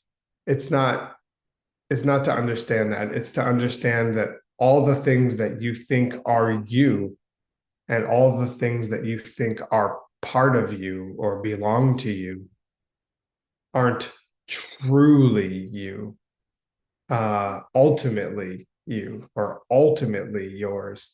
You do have things, like I just showed you my glasses. They are, in fact, mine. In fact, if somebody else were to put them on, most likely it would hurt their eyes. So glasses are a good example because they are specifically tailored to help my eyes. It's a prescription. So they're mine. Okay. And I'd be sad if somebody took them. So the point isn't just to get used to not having things. The point is to understand that things aren't yours through some nature of their own, that it's a story. It's a label that you put on everything that, oh, this is me, this is mine. And that's really helpful in many ways. One way it's helpful is according to Master Shantideva, and then I'll just leave it there. But one way it's helpful is according to Master Shantideva, if we can understand these borders and boundaries that we draw around me or mine, if we can understand that those are just artificially drawn boundaries by our minds, then we could start to experiment with expanding those boundaries. And then maybe we would be more inclined to take care of others the same way we take care of ourselves. And if we do that, then we might be planting some really, really powerful seeds in our minds. We're creating the causes to expand what we call me and mine. And there's a nice chain reaction that happens there. And Earvivor has a question that asks for demonstration of parts. That's covered in one of my classes, and it's probably covered in more classes. So we will talk about that further on. And I think Alix mentioned this, but the classes are also going to be available through the app, right? So there will be lots of opportunity to learn about that proof of emptiness. And I don't think we're taking time here now to talk about that proof, but the point is, if something is dependent upon other things, then it can't exist from its own side. So if something depends upon its parts, then it can't be self-existent. So for now, you can think about that. Yeah, amazing. Thank you so much. Great that you're here, to have you here, Nick. I don't know. I think we should go on, and we hope everyone you're coming back next Sunday, where we cover more and higher ideas as well. And I would now ask Manu to give us more inspiration for our meditation technique. Thank you. Thank you, Sylvia. Thank you, Nick, for this great Q&A. So, yeah, so far we have built a solid foundation by preparing our mind and our body for meditation through the preliminaries and establishing the correct posture. And in this part of the session, we deepen our concentration now and insight by working with an inner image, specifically that image of our teacher, our mentor, or someone we deeply respect. And after this, we dive into the next major section of our meditation techniques, which is the mental process in meditation. So let's start and just have a look on how do we begin our meditation. So after we have completed the preliminaries and settled into our posture and into our correct posture, we gently bring the image of our teacher or a mentor into our awareness. And by doing this, we really try to make this image as vivid and as clear as possible. It's not just an abstract picture or a photo or an image we have on the wall. It is more than if this person is sitting actually right in front of us, yeah, in our meditation practice. So we picture their face, we can picture their posture, and then we can picture their presence. Maybe we can smell something, their scent, or we feel they are warm. And we feel that are really, really happy with us to be here, and they are smiling at you maybe. And just to be clear, it's not so important in the beginning that it's completely perfect, this image. That's not important at the beginning. What's more important is we should work on that it feels alive. That's not only an image, it's more than a presence we can connect with. So a real presence in front of us.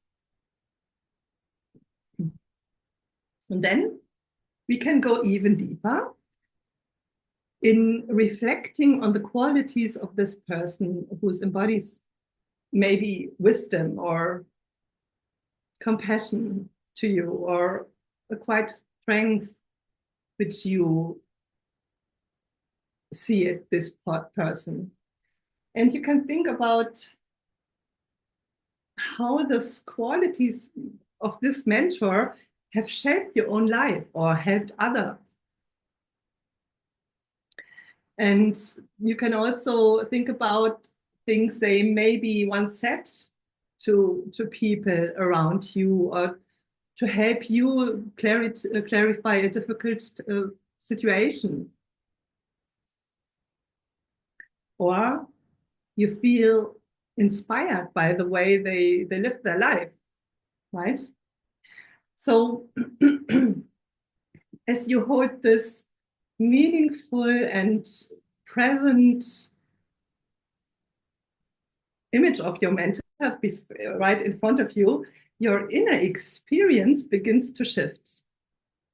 And then you may notice a subtle sense of uplift and also quietude.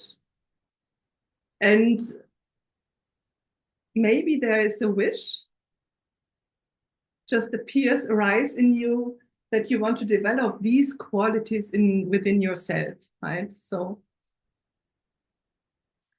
and from this wish, from this feeling, the mind really begins to calm.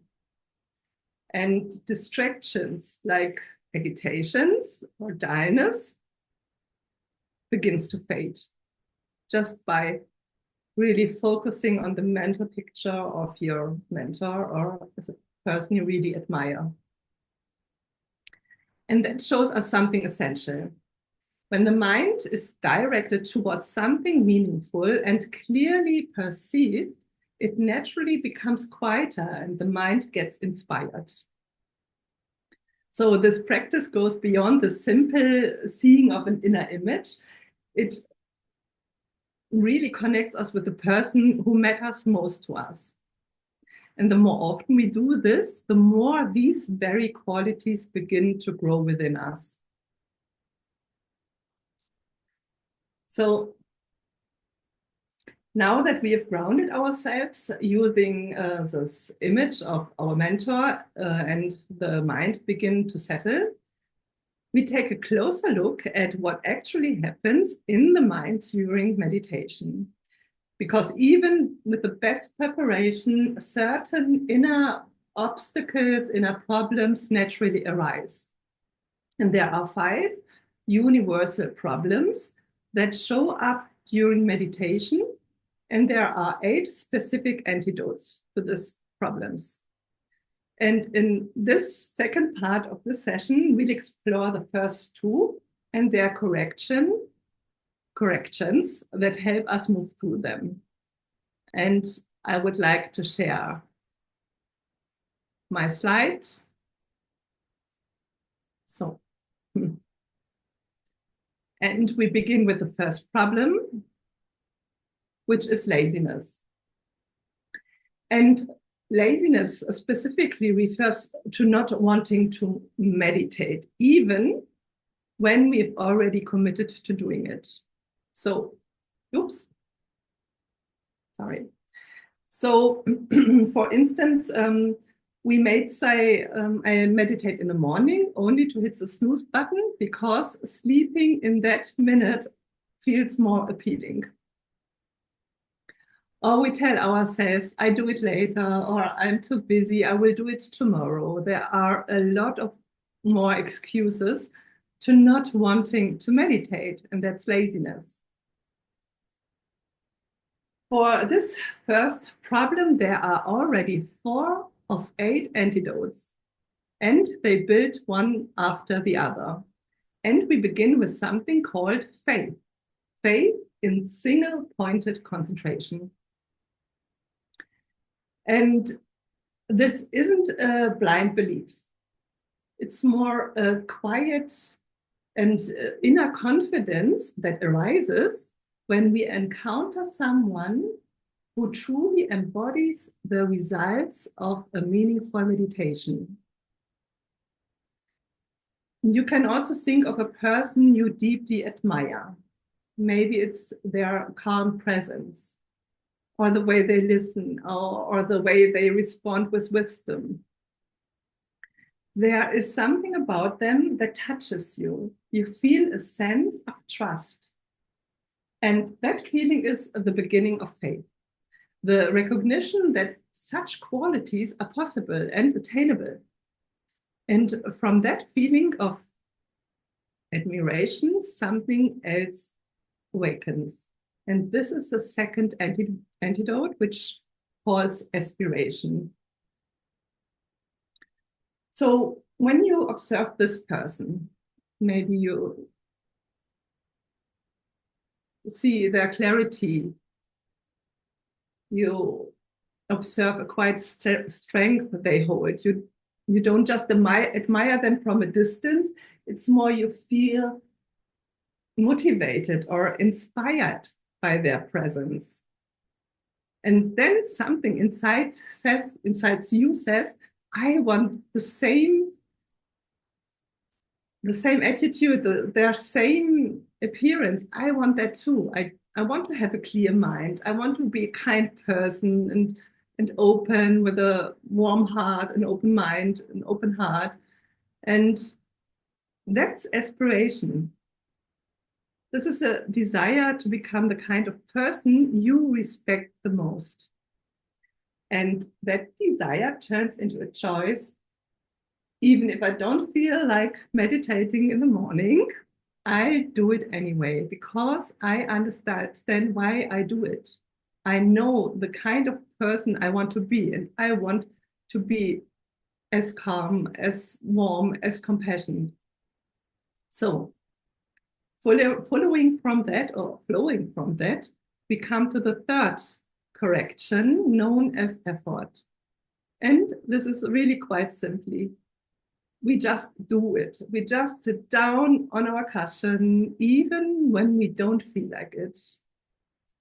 Because the truth is, consistent practice leads to real results, both in meditation and in life. And we know this. So We want to be this person, so we sit down and meditate. And then, when we keep up showing, something shifts. And that's the fourth antidote. It is pliancy.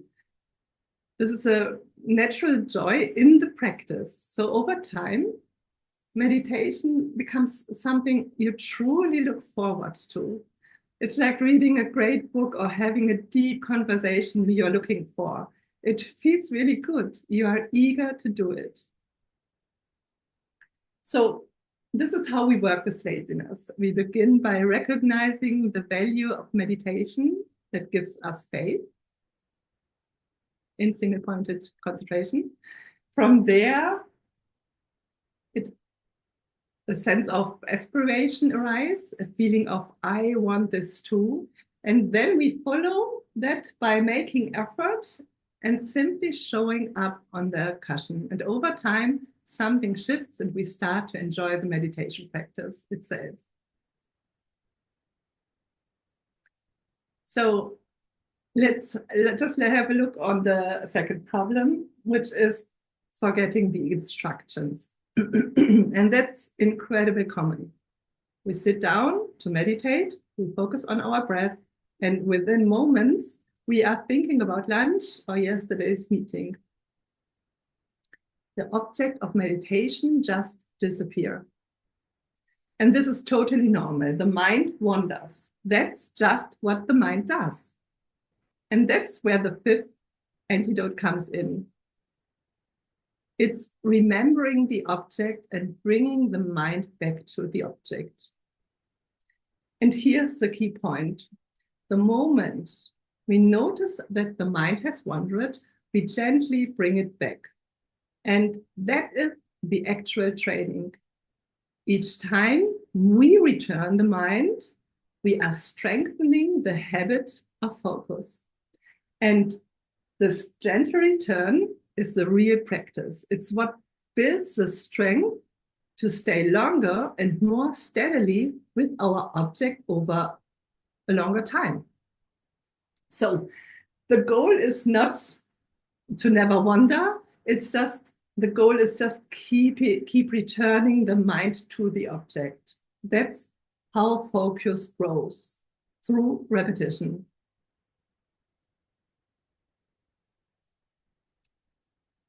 And now, Alix will lead you all through the second meditation. Have a lot of fun. Thank you, Manuela. Thank you to Sylvia and Nick for the excellent question and answer, and to Sylvia for giving us such a great explanation of these two proofs. I really was able to process through her examples how to use this practically in my life.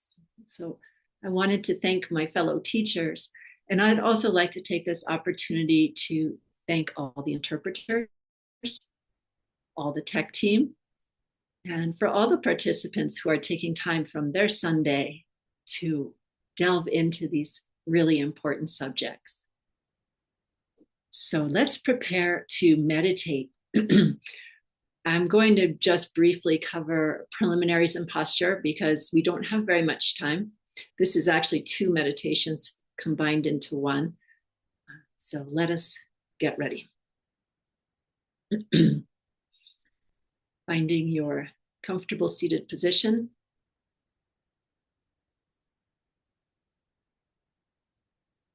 Relaxing into your seat.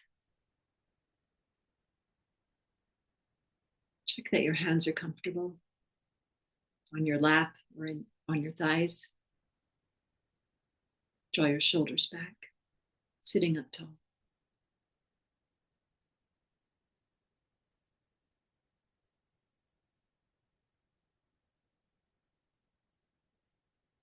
Relaxing your eyes.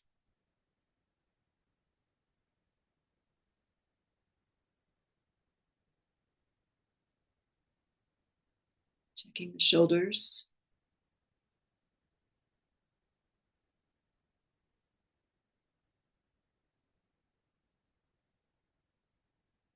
Head level. Chin neither too far up or down.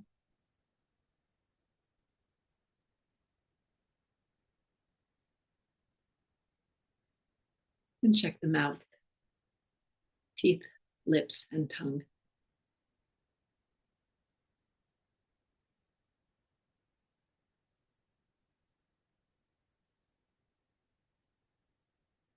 Bringing your attention to the breath.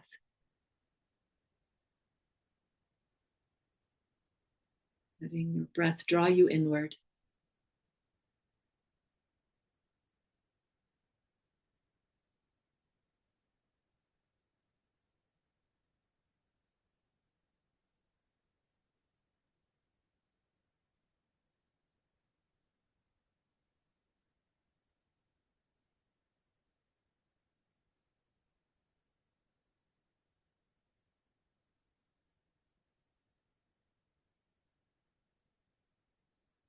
Visualize someone whose qualities you admire, sitting in front of you.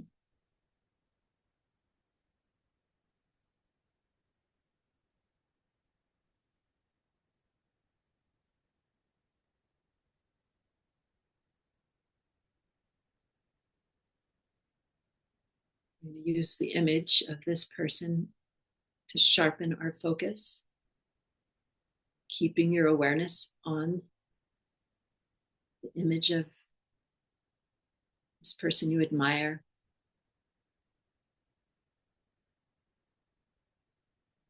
Use all your senses, smell, hearing, feeling the warmth coming from their body even.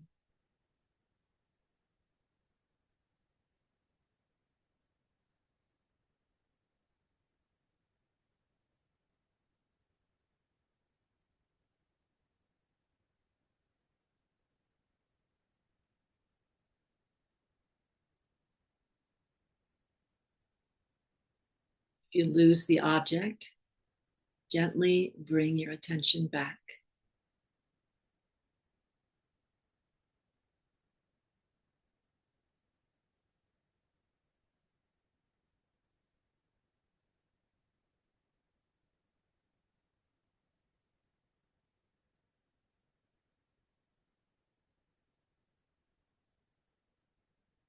You can offer your mentor a gift to show your appreciation for their help.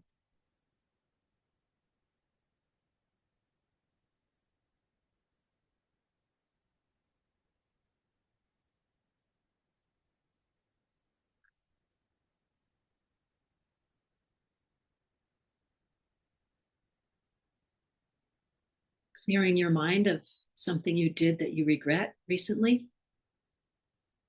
Letting your mentor know that you're going to do better.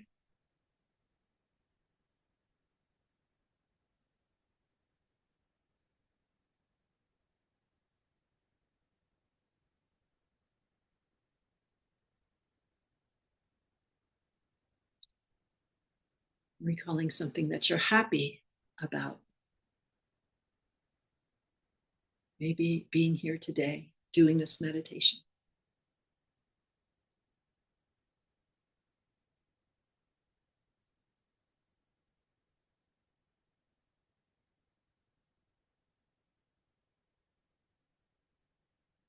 Keep your attention on this image for one more minute. Sharp focus. Alert.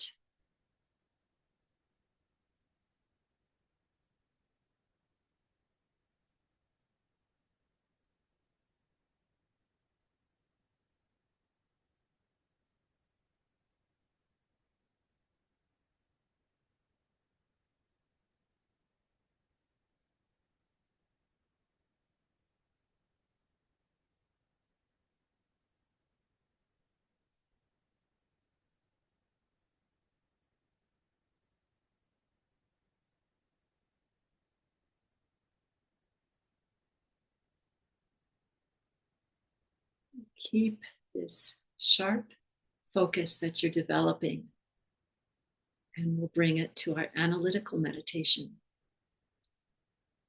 on what parts make up your identity.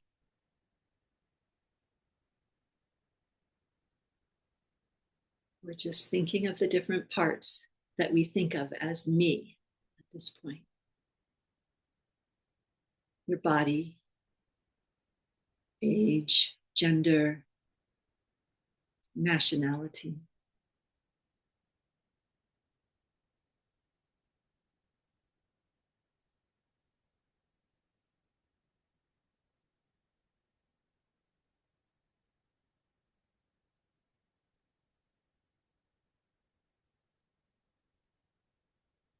Keep broadening your description of your identity, education, family, your job. What makes you, you?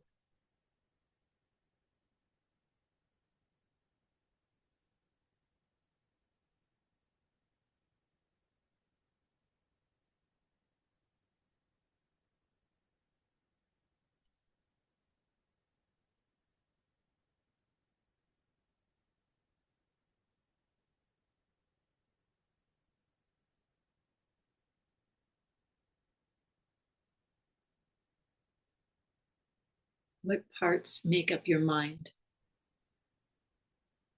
Your thoughts, talents,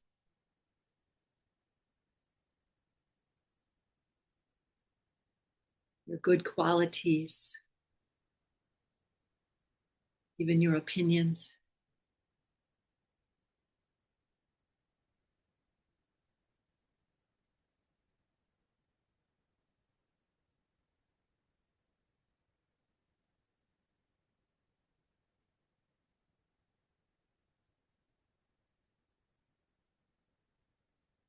Let's focus on these qualities that make up our mind,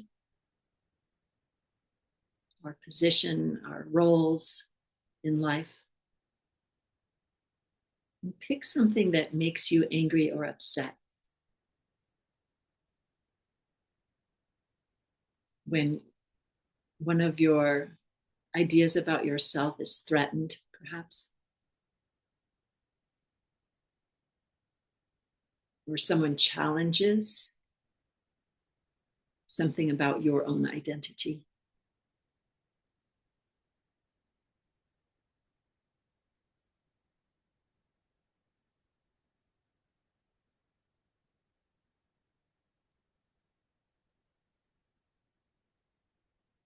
Thinking about when our identity feels challenged by some outer person. Try to remember this situation when that comes up and the feelings that come up when you feel criticized or challenged.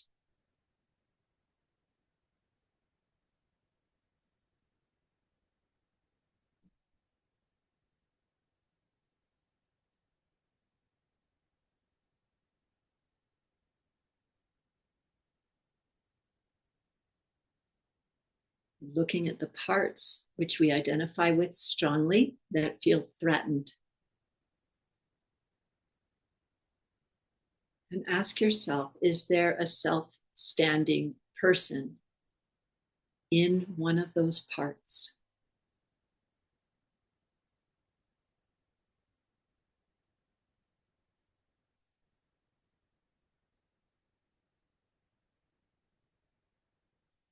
Or a self-standing person in all of those parts?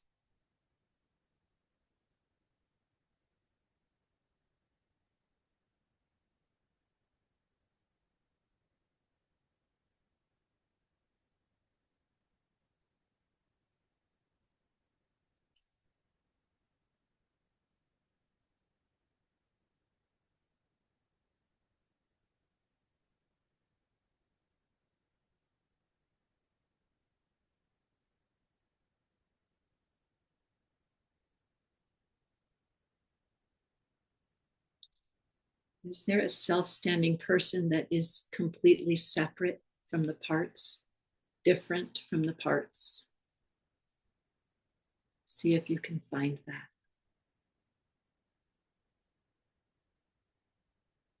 This identity that feels threatened, where is it?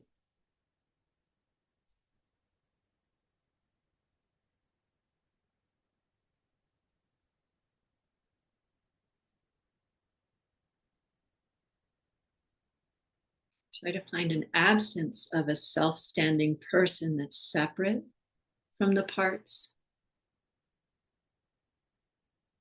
and that's not found in the parts. That's the gakcha. You're looking for an absence.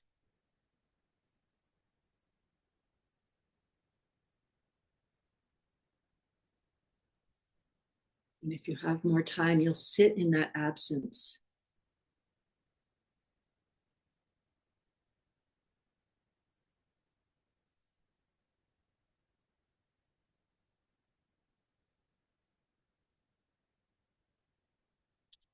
Today, bring your attention back to your breath now. So we have another analysis to look at.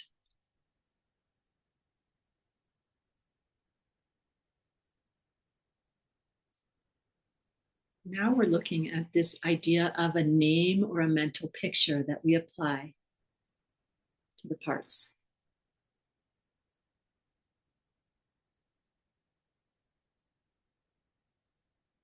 We're looking at how we perceive our reality. And just ask yourself, when you're perceiving something, does the name or function come from the object, or does it come from your mental picture? Does it rely on you naming it? Like the wood in Sylvia's example.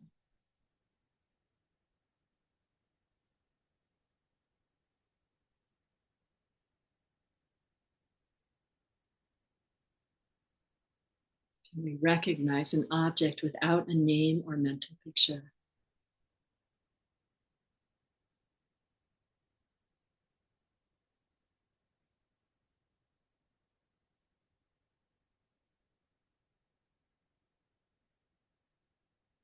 Now think about a situation or person that's problematic for you. Something that upsets you. Pick one thing.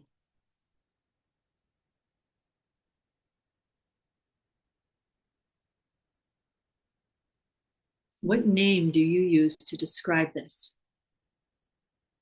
Identify the name. Or names.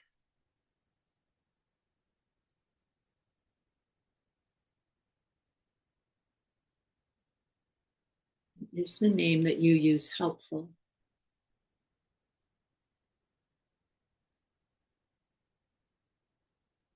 Or does it cause pain?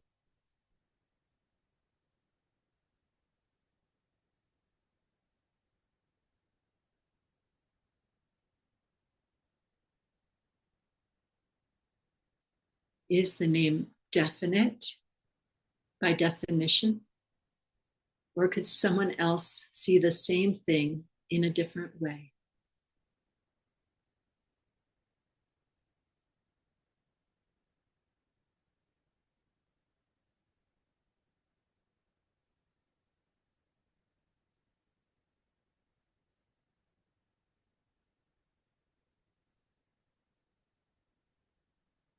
Look for the gakcha in your own mind. The idea that there's a situation or person that is defined from its own side without your naming or mental picture. Something that exists by definition. Everyone sees exactly the same way. Cancel that impossible thing and rest in that absence.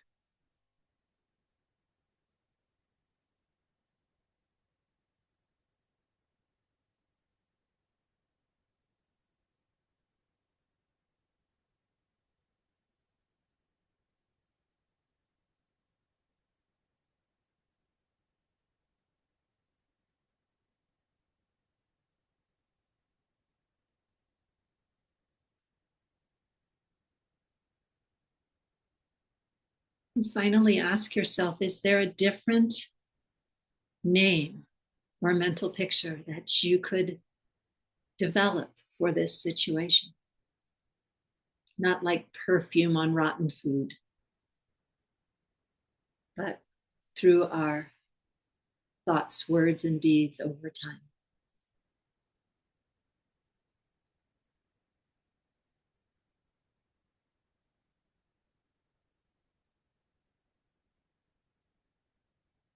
Bringing your awareness back to your breath. With each exhale, let's dedicate what we've done together so far in this course. Visualizing golden light spreading out.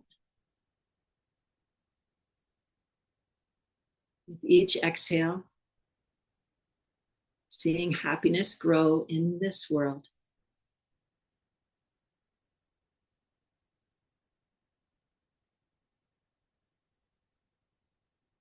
And when you're ready, you can open your eyes and take a stretch.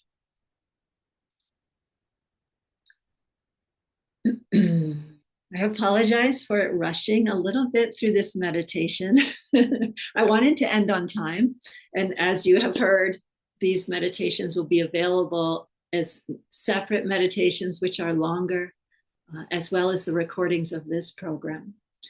We look forward to seeing you all next week, again, same time on Sunday, where we delve higher and deeper into the causes of happiness in our world. Thank you all for being here. See you next week.